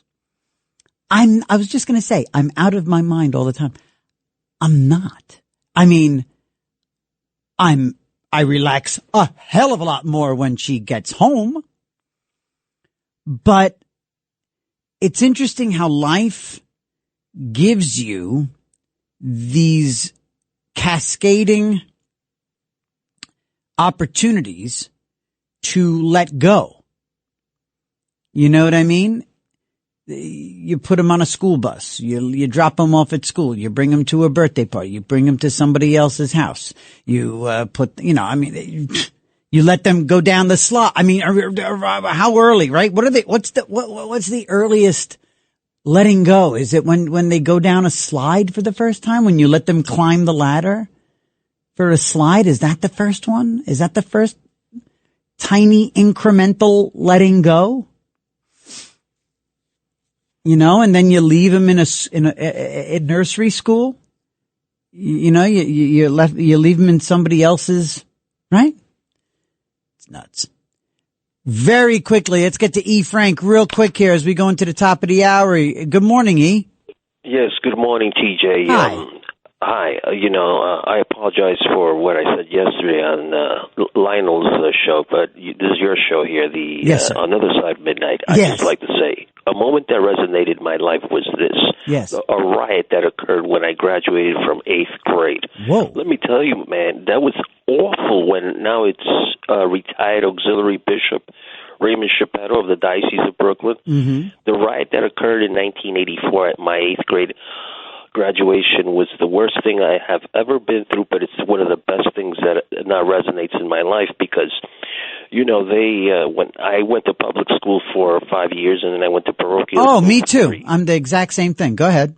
Right. And all of a sudden, the day I graduated on June 14th, 1984, here in Astoria, Queens, all of a sudden, they were mentioning a girl that was from Johannesburg, South Africa, and Carroll Gardens, Brooklyn. And then another girl who her father was from Consolidation, 1898, New York. Her father came from Bedford-Stuyvesant. Wow.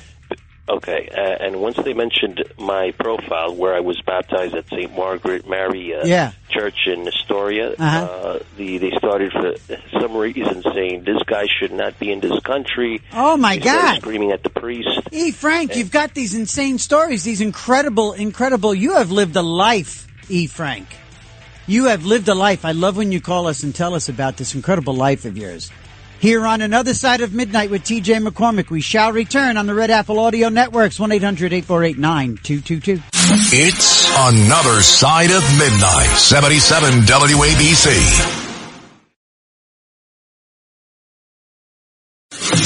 This is Another Side of Midnight with TJ McCormack. Now, to the Bernard McGurk studios of 77 WABC. Here's TJ McCormack.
And we're joined now by a friend of the show. Everybody knows Ellen very, very well by this point here on Another Side of Midnight.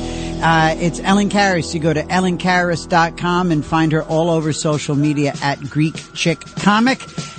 Good morning, Ellen. Welcome back to the show. Good morning. Thank you for having me. I love being on. Oh, no, it's the best. It's the best. And friends having fun, making fun of people. That's what it's all about. And speaking of making fun of people, okay, so Gavin Newsom, I can't take him seriously. I am stunned that some people I know who live in California who are very smart and very articulate somehow I think he fools them. And I just don't understand. You and I have never really talked about Gavin Newsom before. What do you think about him? And you and I actually both know his ex, Kimberly, from time that we used to spend over at Fox News. Well, there's a bunch of things. First of all, he is an actor, right? He's an actor playing a governor. He is so good at just looking in the camera and saying whatever it is that he needs to say. And, you know, if you dig deep with him, you know, he's been in San Francisco politics and California politics for a long time. He was mayor. He got voted in twice. Right. He was lieutenant governor for 2 consecutive terms, and now governor, and this will be obviously his last term. Right. So he's been in that perch for a really, really long time. And I completely agree with you, because I know not the same people, but different people that think that he's great and he's doing this great job. And it's just like, what about the fact that your state is broke and that your state is run by homeless and immigrants? And good thing California is big and huge, yeah, where there's so much room to spread out. And what is it about the fact that you've got like the highest income taxes in the nation? You know, what is it about the fact that there were fires and he and others obviously, you know, dropped the ball? You know, it really is amazing. I don't know if it's the looks perspective. I think so. I think people are taken by typecasting. I think central casting looks have a lot to do with it, you know? Well, that was a bill. I think I never found him attractive, but I think that was a thing with Bill Clinton too. People thought he was like so handsome. I'm like, what am I missing? Yeah, Who am I looking at? Right. But and by the way, I was looking at some photos of Gavin Newsom in 30 years ago. Now I realize we all look different. Sure. But we look different, but we look the same. Like, I've known you for a long time. Right. You know, we're just like, you know, we still look sort of. Frankly, you and I both look quite the same, I gotta say. And pretty good. Yeah, black don't crack applies to even you and me. It even applies to a Greek and a Mick like me. So go ahead. But he looked very different. I mean, he's right in there with the fillers and the, you know, he's definitely been nipped and tucked a bunch of times. But, no, he's got the gift of gab. Very much so. I mean, he's seamless. The other thing I did a little research on too, again, going back to that whole thing in San Francisco, like his family was very close with the Gettys. Really? Oil. Yeah. And they gave him and his partners money when he was very young, and him and his partners invested in wineries. And like him and the Pelosi's, you know, they all, and, you know, and then of course later on Kamala Harris was in that mix, and it's like a little San Francisco mafia. Yes. Oh, wow. I didn't know about that Getty money. That's trippy. And by the way, you mentioned San Francisco. You know, he came into San Francisco as mayor with, I'm pretty sure this is pretty spot on. Came into San Francisco as mayor with a budget, what the hell is it when you have more than you need?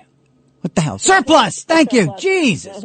Ellen and I am a mess. With a surplus, and he left with a deficit, got into the governor's office with a surplus, and is leaving in a massive deficit. This guy just, in the classic sense of liberalism, tears through other people's money.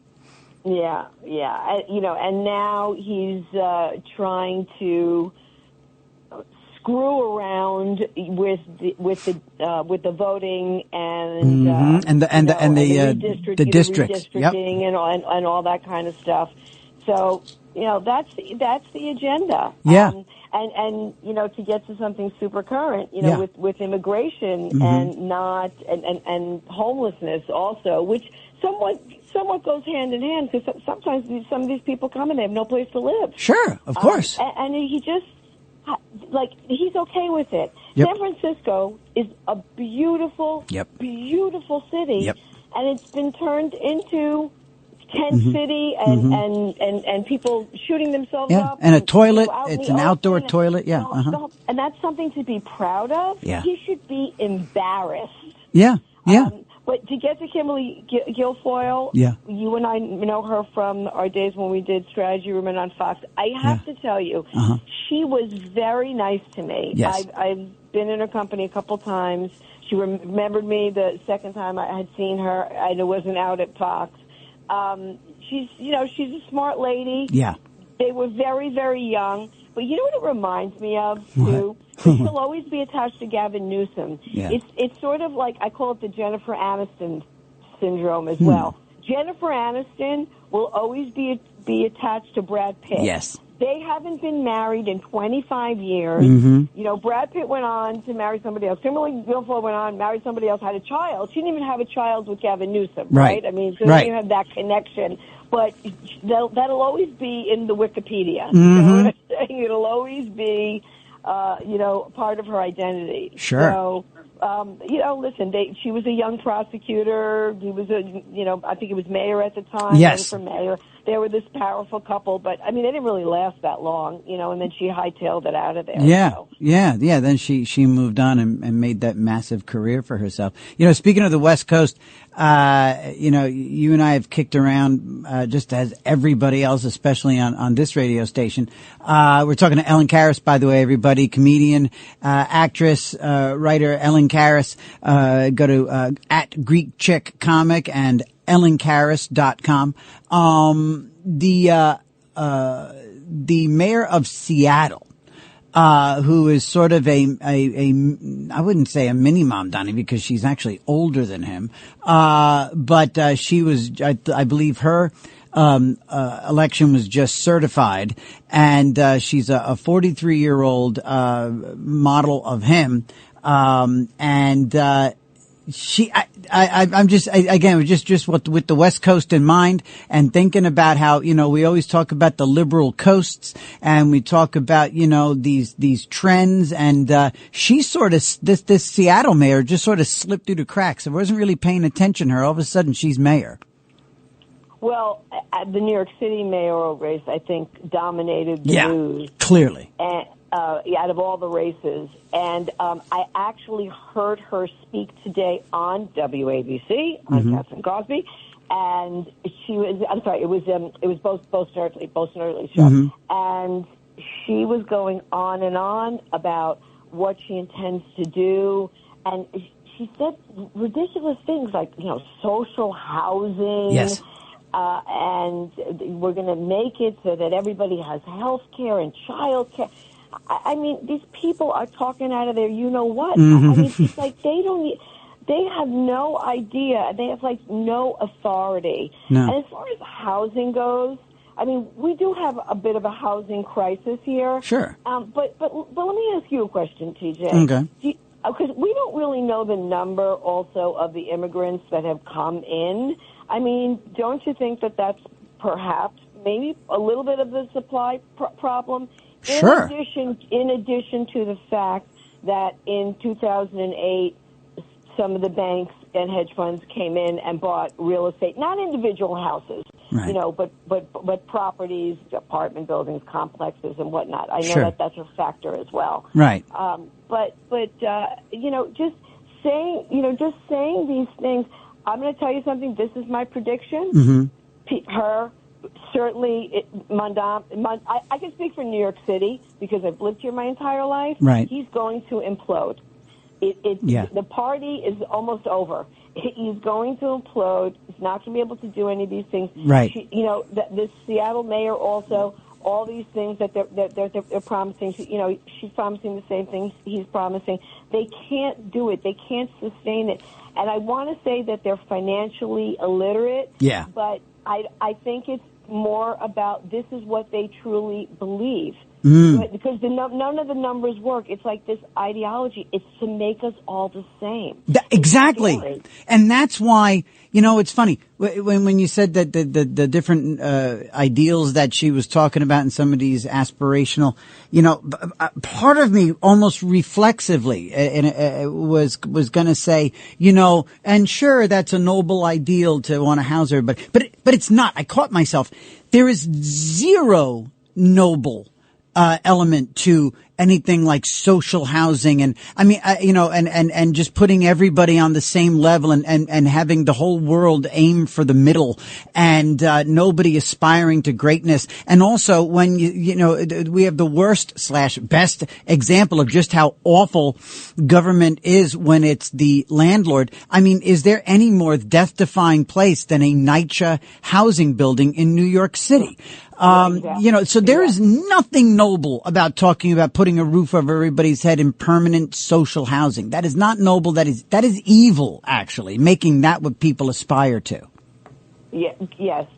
Government should just stick with what they were intended to do, to protect us. Yeah. Highways, roads, police, firemen, ambulances, yeah, etc. That's it. And obviously protect us from, from anybody coming onshore from offshore. Yeah, that's it. And it really has been so bloated. I mean, they are all about government controlling everything. Yep. You know, and this whole thing with childcare, I have great empathy for obviously two parents that have to work or single mothers. Yeah, it's pricey. Absolutely. I understand that's a challenge that I never had to face, but that doesn't mean that I wouldn't help contribute. But where's the where the accountability and where does it end? I mean, you know, they're talking about. I think she mentioned this about childcare till the 8th grade. It's like when do we cut this off? Exactly. Yeah, till kids are 14 for crying out. No, it's stupid. It's daft. They're showing their stupidity, and like you said, I think they're going to implode. I think they're going to hit the hard wall of reality. That it's that because they're also trying to get water from a stone. This is just not what government, the United States government, is even built for. Anyway, listen, Ellen, we got to bolt. But we left a couple of bucks on the table here, so we're going to have to come back and pick them up, hopefully next week. But everybody go to EllenKaras.com, at Greek Chick Comics. She is the Greek goddess of comedy, and I love her dearly. Thanks once again for staying up late and coming on the show. Thank you, Ellen Karas. My pleasure. Take care. Talk to you later. Bye-bye. Okay. Bye. All night long. This is Another Side of Midnight with TJ McCormack. 77 WABC.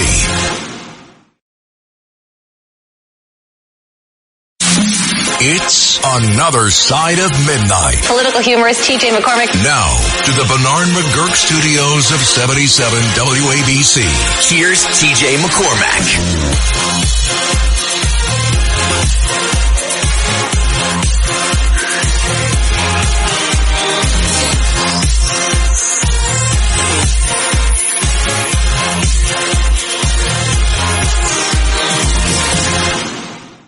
And joining us now here on Another Side of Midnight with TJ McCormick on the Red Apple Audio Networks all around the United States is Terrence Bradford. Terrence Bradford is a financial visionary. He's an educator and creator of a cool new reality competition program. I can't wait to hear more from Terrence about this, called A Check for Life.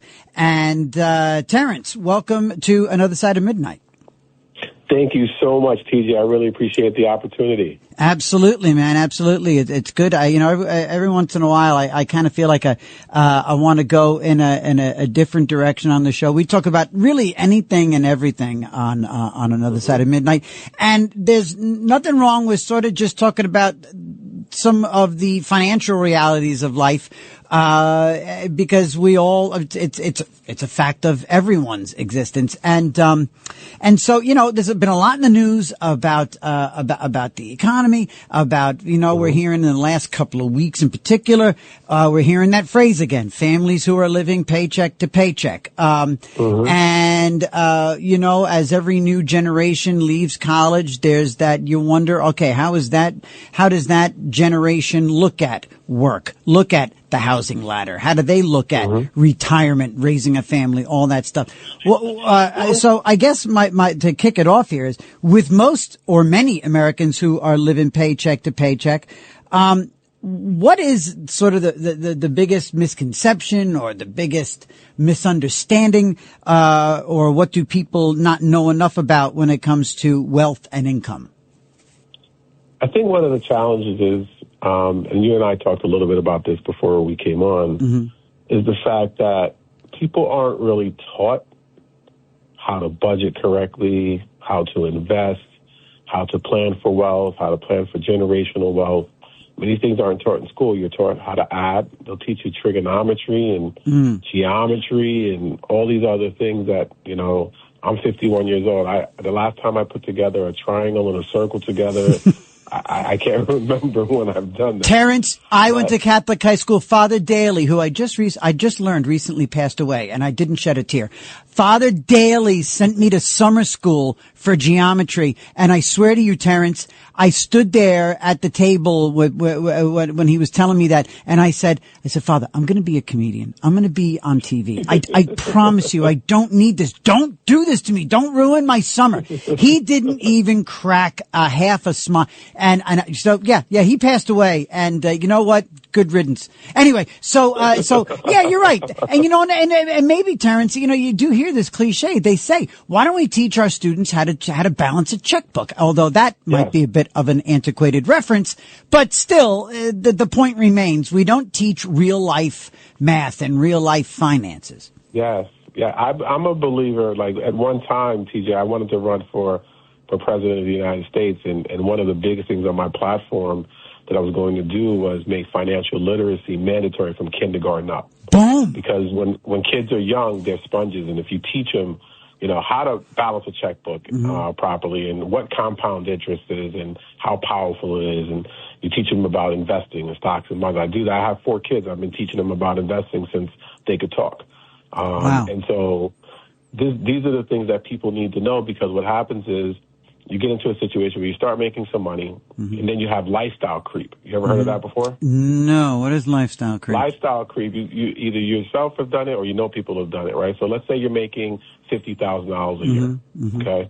And you live in a nice apartment, decent apartment, you're paying your bills, everything's okay. You got a little bit of savings, but, every time you get a paycheck, you put a little bit away for yourself and still be able to do some things. All of a sudden, you get a raise or you find a new job and you make more money. Now you're making $100,000. Right. So now you got to go get the new car. And get the bigger house. Yes. And get more expenses. And then why are we doing that, right? If you think about it, we're doing it to try to really impress others. Yeah. Right? Because I want to show everybody how successful I am and how much more I've gotten versus taking the difference, right? If you were paying your bills and living comfortably, and now you make an extra $50,000 and you take that for the next 5 years, you got $250,000 and just keep living on the same amount that you were living on of 50. Yep, but you're right. It's hard. The world isn't built for that, right? Every time you turn on Instagram or the television, there's something pulling your attention and gets you to buy something. Yep, and they're good at it too. They're very good. The at it. marketing, The algorithms are oh crazy. my God, the algorithms and the marketing itself. There are some bright people out there. Absolutely, and this is why I created my show, Jay, because what I'm trying to do with the show is I'm on a mission to try to help 1 million people never run out of money in retirement.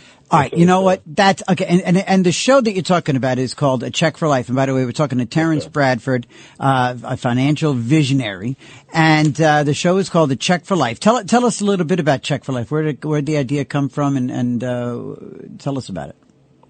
So, I saw, TJ, that there was a gap between the haves and the have-nots. And I'm not talking about rich and poor. Right. Okay? I'm talking about people who have guaranteed lifetime income when they retire and people who don't have that. So when you think of those people, it's, you know, the people that work in the public sector, your police officers, your firemen, your teachers. By the way, thank you to all the police officers, teachers, and firemen out there for your services.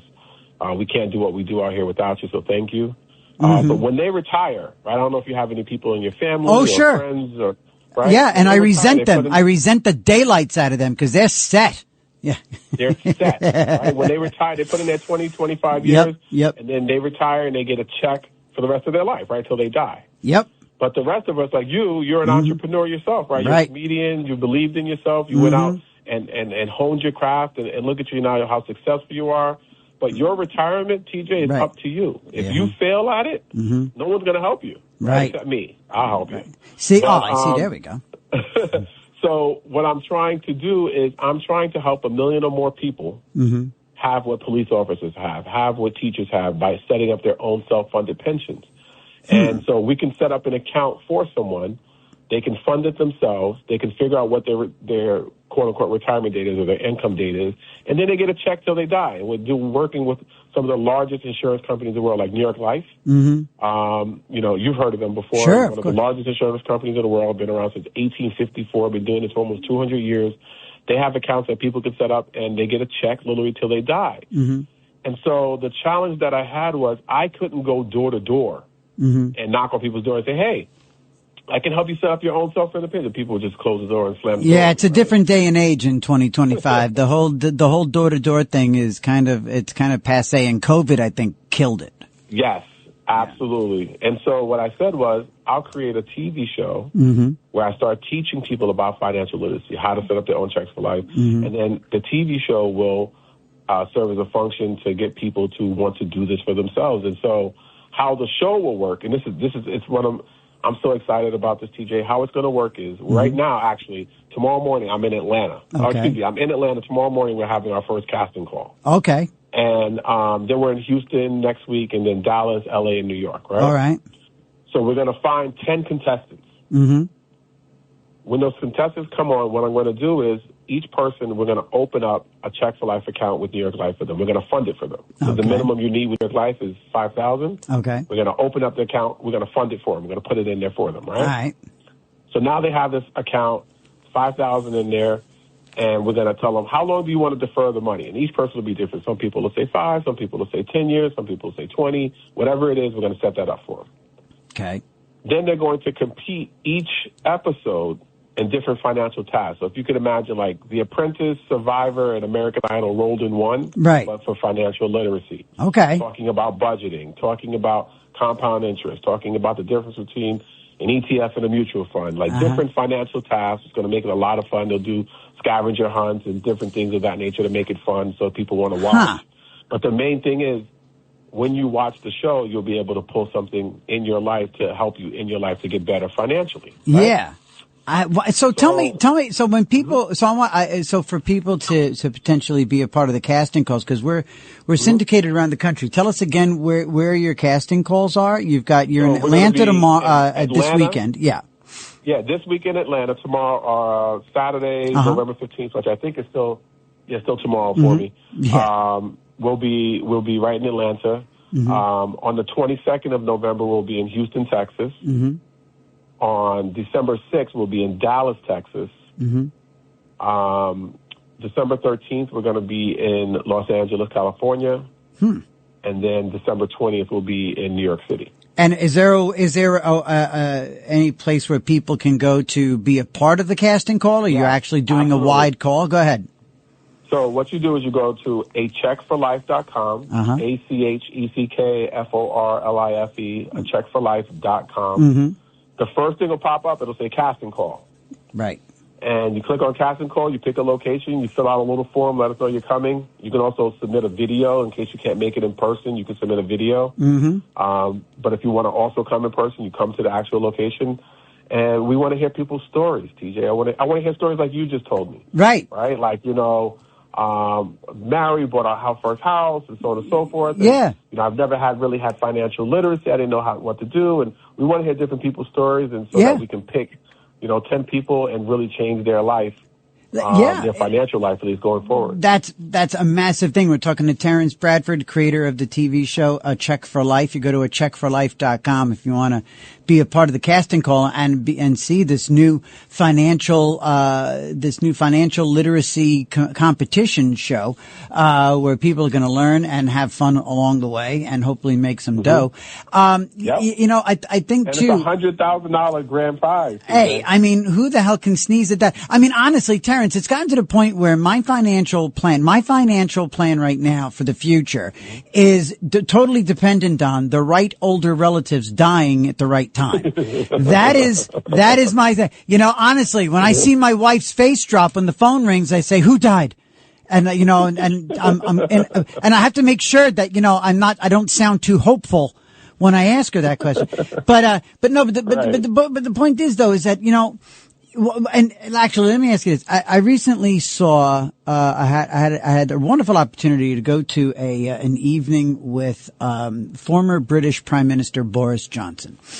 And fascinating guy. And I got to meet him afterwards. It's really interesting. Mm-hmm. And somebody asked him the question, for this generation, for Gen Z, what is the one thing that government can do? And now he's a small government guy. I'm a small government guy. I'm a conservative guy. Mm-hmm. But I understand there's a role for government, of course, in many different facets. But somebody said, what can the government or what can society do? What is the most important thing to help brighten the futures for young people?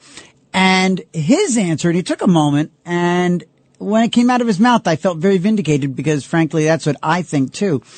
What he said was, it's crushing that home ownership is so beyond the grasp, not just of young people, but I mean, there are people in their 30s, in their 40s, somebody like myself in my 50s, if I was to sell, I finally have made a real estate purchase years ago where my family and I live now, Terrence, that has appreciated, lovely, it's appreciated nicely, but I'd have to move 2 counties away to expand my footprint and get a bigger, better place.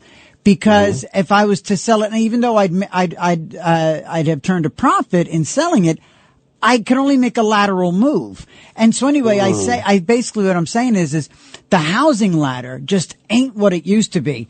And I'm very energized by what I'm hearing coming out of the Trump administration talking about 50-year mortgages. What do you think about the housing ladder and just how much young people could benefit if they could, like our moms and dads, get on that housing ladder sooner? And what do you think about this notion of 50-year mortgages? 50-year mortgages, I guess, if you're able to stretch out, payments for that much longer is going to make it a little bit more affordable. Mm-hmm. But, being in debt for 50 years, I'm not sure. I have to, probably really analyze it. I'm not in love with that idea because that's cool. Really that's cool. That I'm pretty much, I'm pretty much debt free, and so that type of freedom, feels great. Mm-hmm. But when you're in debt for 50 years, when you have a mortgage for 50 years. And I understand that your payments will be less, but once again, if you buy a mortgage at 30, right, and now you're 80, you're not even worried how you going to pay that off. You know what? Let me ask you another question. Here you go. And because again, I'm honest with my audience. And again, we're talking to Terrence Bradford here on Another Side of Midnight with TJ McCormick on the Red Apple Audio Network. Terrence, okay, this week And my wife and I are in complete anxiety since like Tuesday because, or Monday or Tuesday, because earlier this week, my wife, took my 16-year-old daughter and bought, we didn't buy her a car necessarily. We're not like those kinds of parents. We didn't like just lavish a car on her. In fact, she's kicking in for it. She's kicking in $2,000, my 16-year-old. Yeah. And here's the thing. My wife, right? We had an issue with the car that we were going to trade in. We decided not to trade it in. So my wife, instead of putting money down and financing it, she bought, and we got a nice middle of the road used car. She basically laid out $18,000 in cash. And my stomach sank because I come from, I tend to live in fear when it comes to finances, just based on my life. And tell me something. Where I'm sitting here saying we should have just put down about $5,000 and paid it off. Are you sitting here thinking, good for your wife, bang it out, get it over with, don't have the debt, you'll make that money back?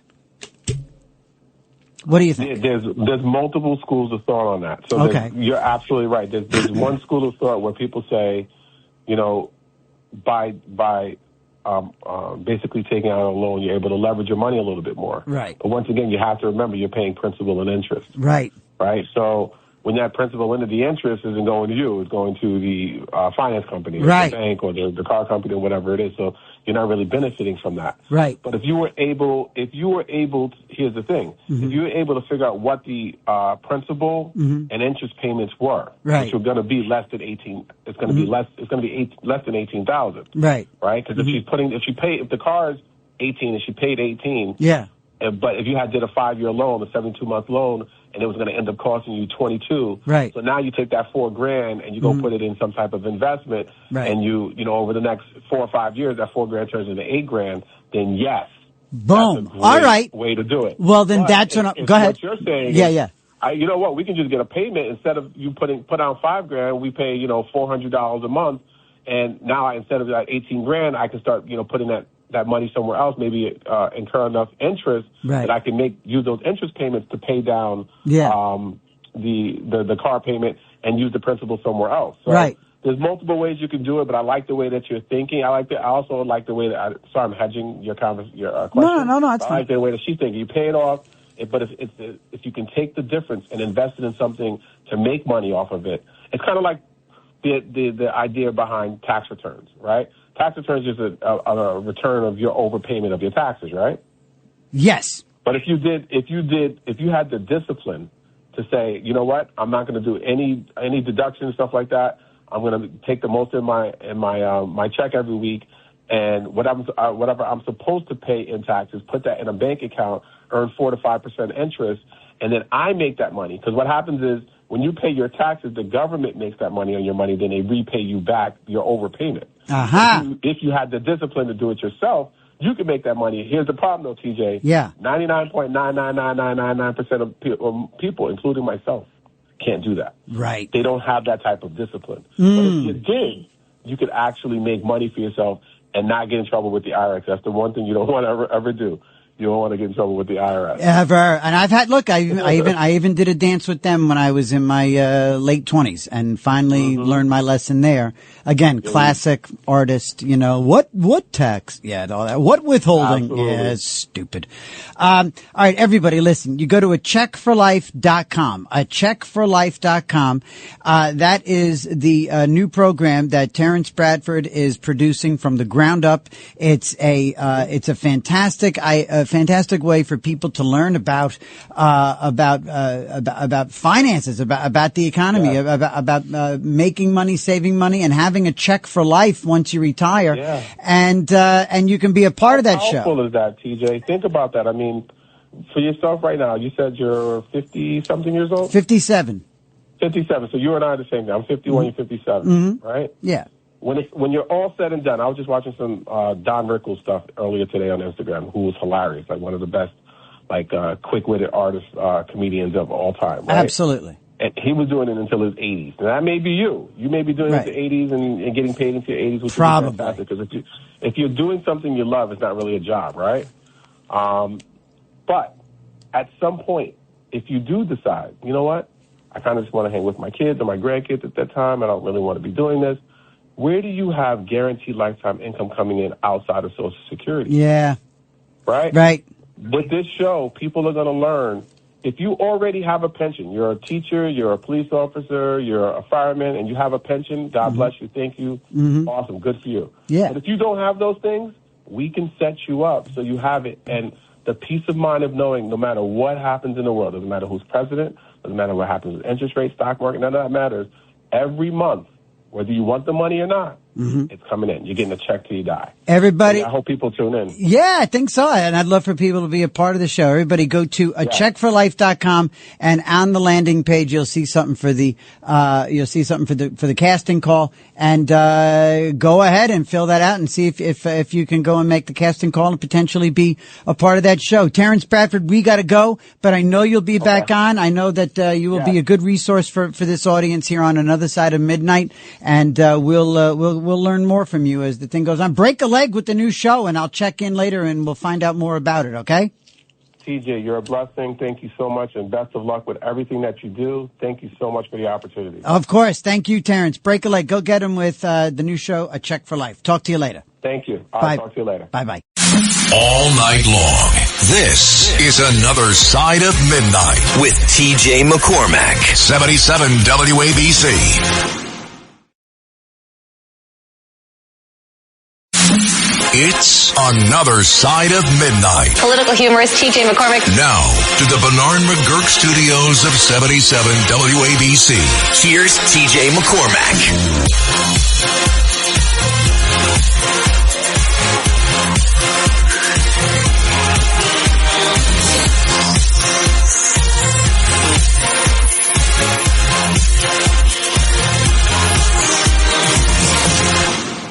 It is the Sunday. Am I staying up? Am I staying up and going right to church? Am I going to getting some churching? Am I going churching this morning, damn it? Hello. I think I might. I think I might stay up. I think I need to snap myself into some gratitude, and I got to center a little bit here after yesterday's weirdness. I've got to chill. I think I need some Jesus. So I think I'll go to church. Okay, let's see. Let's get over to, let's go to Danny on line 2. Danny in Westchester. We were talking about Gavin Newsom with Ellen Karras. What are your thoughts on Gavin? Well, hello, TJ. It's so nice, TJ, to have you back where you belong. Right here. You're looking swell. We gotta love it, baby. Hey. Go to church and say your prayers. You had a tough week with the car and everything. Yeah. Big deal. It'll all blow away. Things will be great. Everybody loves TJ, and that's all that matters. You're very kind. Listen. Yeah, Danny. Listen. Yeah, buddy. You're talking about finances and everything. Do you think when the invaders come into America, they're thinking about finance? They get everything for free. They couldn't get budget deficits, the national debt, and all this kind of nonsense. They're not worried about any of that stuff. They're getting everything for free on you, the taxpayers. This is where I really believe it. People, after Hochul got elected, I told the young people in New York State, get out of New York. If you have no commitments, get out of here. There's no future here. I was right. Yep. Enjoy yourself. It's over in this country. They're letting this country. Anytime I bring up the invasion of America, they keep saying just come here legally. And I try to tell them the people who voted last Tuesday came here legally and they voted for communists. And they still did it. Come on, man. Right. So, so what are we talking about? But and you they don't think, even bring it up. But Danny, tell me, so you think Newsom could be the Democrat nominee? Okay, I'm going to tell you what they're going to do. Okay. The Democratic Party is going to get all their big money guys, power brokers together. They're going to do all kinds of polling and all kinds of focus groups on who could beat the Republican. The Republican at the time might be a generic candidate. It might be Vance. We don't know. But whoever comes out in their polling is the guy that's there. Because we saw all the things. We saw Bernie get a lot of votes in the primary. We told him to get lost for Hillary. Right. And Hillary had more votes than Obongo. They told Hillary to get lost. And they put Obongo in there, right? So the bottom line is they control the party. They're going to look who does the best, and they're really going to bring in top polling people. And whoever does the best will be the candidate. So that's the candidate, whoever does the best in the polling. And no more, you don't have to watch these political shows with all this. This is all pie filler. Blueberry, picture a big giant blueberry pie. Right. They got to fill. They just throw in all that blueberry nonsense in there. But the bottom line is, folks, enjoy yourself. The country is done. 80% of the people folks, voted. enjoy yourself. The country's done. It's done. Listen, you got communists in this country. You know what I used to say? Remember they used to always say, oh, they came from communist country. They know better than everybody. I said, yeah, but here's the thing you're forgetting. They themselves don't want to live under communism, but they'll have no problem having you live under communism. And those words were right. I even called the Bob Grant show after 9/11. It's heartbreaking. Right. And I said it a couple of times on Bob's show. I said, there's the right after 9/11. There are people in the country who are celebrating the 9/11 attack. They won't do it publicly, but eventually you will see people publicly come out and praise the 9/11 lunatics, those freaks who murdered our Americans, our brave firemen. And they're doing it now. They're coming out and saying they agree with it. And I also said, but they wouldn't be able to do it. But I would say they're going to put I also said, people got mad when I said it, but it's true. I try to make a point. Right. They're going to put the 19 freaks up on Mount Rushmore and get rid of the 4 Americans up there. But of course, by that time, they wouldn't be able to do that. Technically, they wouldn't have to. They wouldn't be able to do it and stuff. You know, because it's too stupid. But that's the bottom line. They came in here, invaded this country. They told the flight school guys. I know. That's it. People don't know this. Danny, don't know. Danny, thank you, buddy. Thank you for singing my theme song. Thank you very much for getting us that bridge to the last few minutes of the show, Danny. Oh, thank you, Danny, so very much. So before I go to Joaquin, who's going to relate a little bit. So let me tell you, I told you I've got the little references to the happiest moments. There's and again, these are offbeat. These aren't like the big, massive victory moments or the big, I'm trying to give you nuanced, very personal things that when I think about them, I close my eyes, it makes me feel so good. And I know how blessed I am. Here's the one from my wife. Told you about Millie, told you about Trixie. And now, okay, so my wife, here's a memory that I have. When I met my wife, I was working on cruise ships. I was a stand-up on cruise ships. My wife is a dancer. Andy's a dancer. She's a showgirl. At the time, she was a showgirl on cruise ships. And, we had met. I was literally blown away. When somebody told me, say, hey, somebody wants to meet you. It was one of those things, you know? And he pointed on it. It was a cruise director. And he pointed and he said, that girl over there. And I said, what? And like, it was amazing because there was a whole crowd of people. And I said, where is she? And he goes, she's like right over there. And as it was like in a movie, it was like they cued the crowd and the crowd parted. It was like a scene out of a film. The crowd parted and there she was standing, long black gown, gown, modern. She wasn't like dressed for a prom. It was a nightclub on a cruise ship. She was all dressed up, black dress, long dress. And I fell over. Love at first sight. Done. And I said, no way she wants to talk to me. He says, yeah. I said, no way she wants. So that moment is emblazoned in my mind. And that wasn't even the moment I was going to tell you about. But fast forward a few months. We're dating on the ship, and I can tell a long story what that means.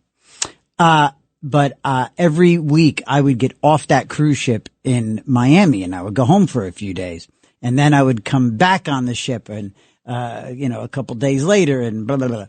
Anyway, I get off the ship one time, and I flew into St. Martin to meet the ship. I would do that every week. It was a great life. I flew to St. Martin every Thursday.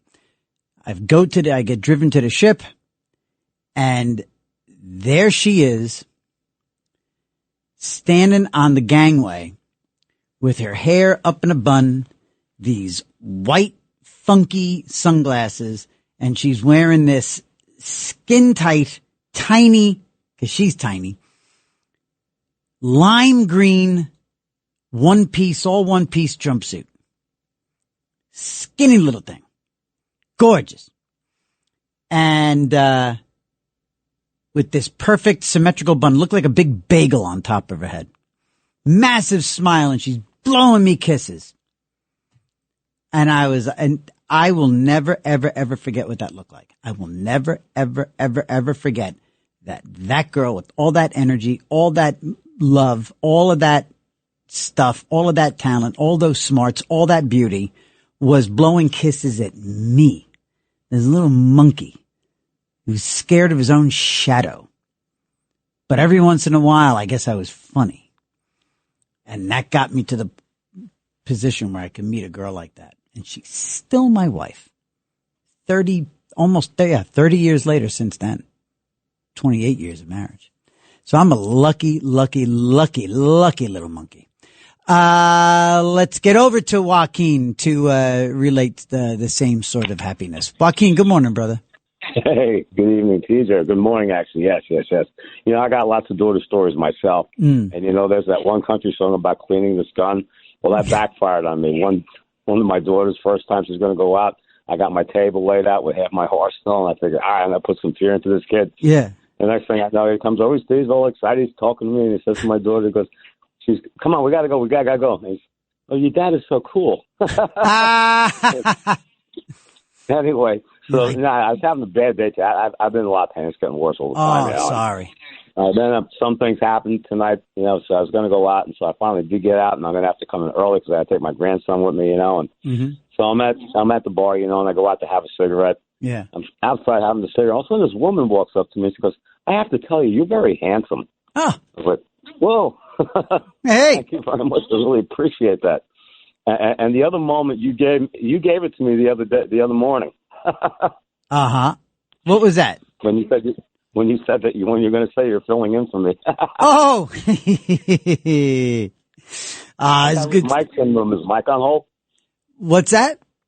No, Mike. Mike is not there. Oh. No. Okay. So I was going to tell you, you know, if you decide that, you know, you're talking about going gay there with Eric and Slen, you can't just go halfway. You got to go all the way. No.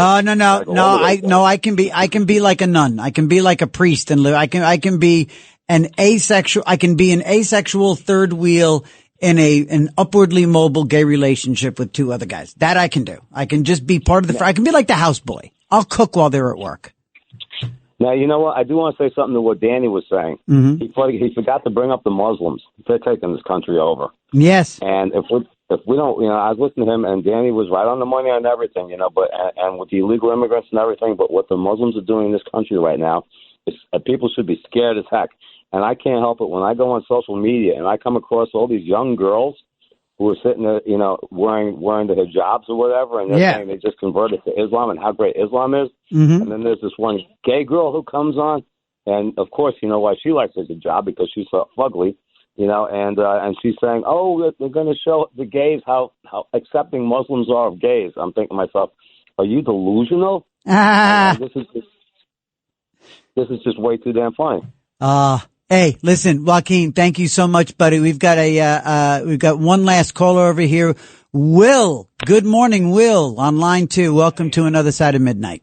Hey, how you doing? I hear y'all suggesting a lot of problems that the country had, but nobody's looking at the bigger picture. What's that? You know, all of this is going to end up in global homelessness. Nobody's going to pay a human to do what AI is doing. That's coming fast. Nobody's going to be able to stop it. Nobody's going to hire a person when they can get AI to do it for free. What are they going to do with the people? Well, nobody's going to care about Muslims. You know what, Will? You're right. Will, I tell you what, to your point, earlier this week, there was a report that in the month of October, or was it last week? In the month of October, 135,000 jobs were lost in the United States. And of those 135,000 jobs, 30,000 of them, the companies that got rid of those 30,000 workers, 30,000 of those jobs, the companies said were lost to artificial intelligence. 30,000 jobs in 1 month in this country that are tracked, that happened to have been tracked to artificial intelligence. Well, there we go, gang. I find myself centered. It took 3 hours but I went from shouting at my bing bong in the car. Now I'm about to go get my Volvo again. If I can get to 2nd Avenue without getting angry at my car for something, it'll be a good thing. I'll have come all the way around. Friends, I'll be back here next weekend. Thank you so much. Until next we meet, I do wish you all the luck in the world. This is Another Side of Midnight with TJ. It's Another Side of Midnight, 77 WABC. If you're looking to create, grow, and sustain your wealth, download and subscribe to the Pain Points of Wealth podcast at BeBullish.com with Bob, Ryan, and Chris Payne. It's your podcast for market insights, money tips, and real talk on the economy. Download and subscribe at BeBullish.com.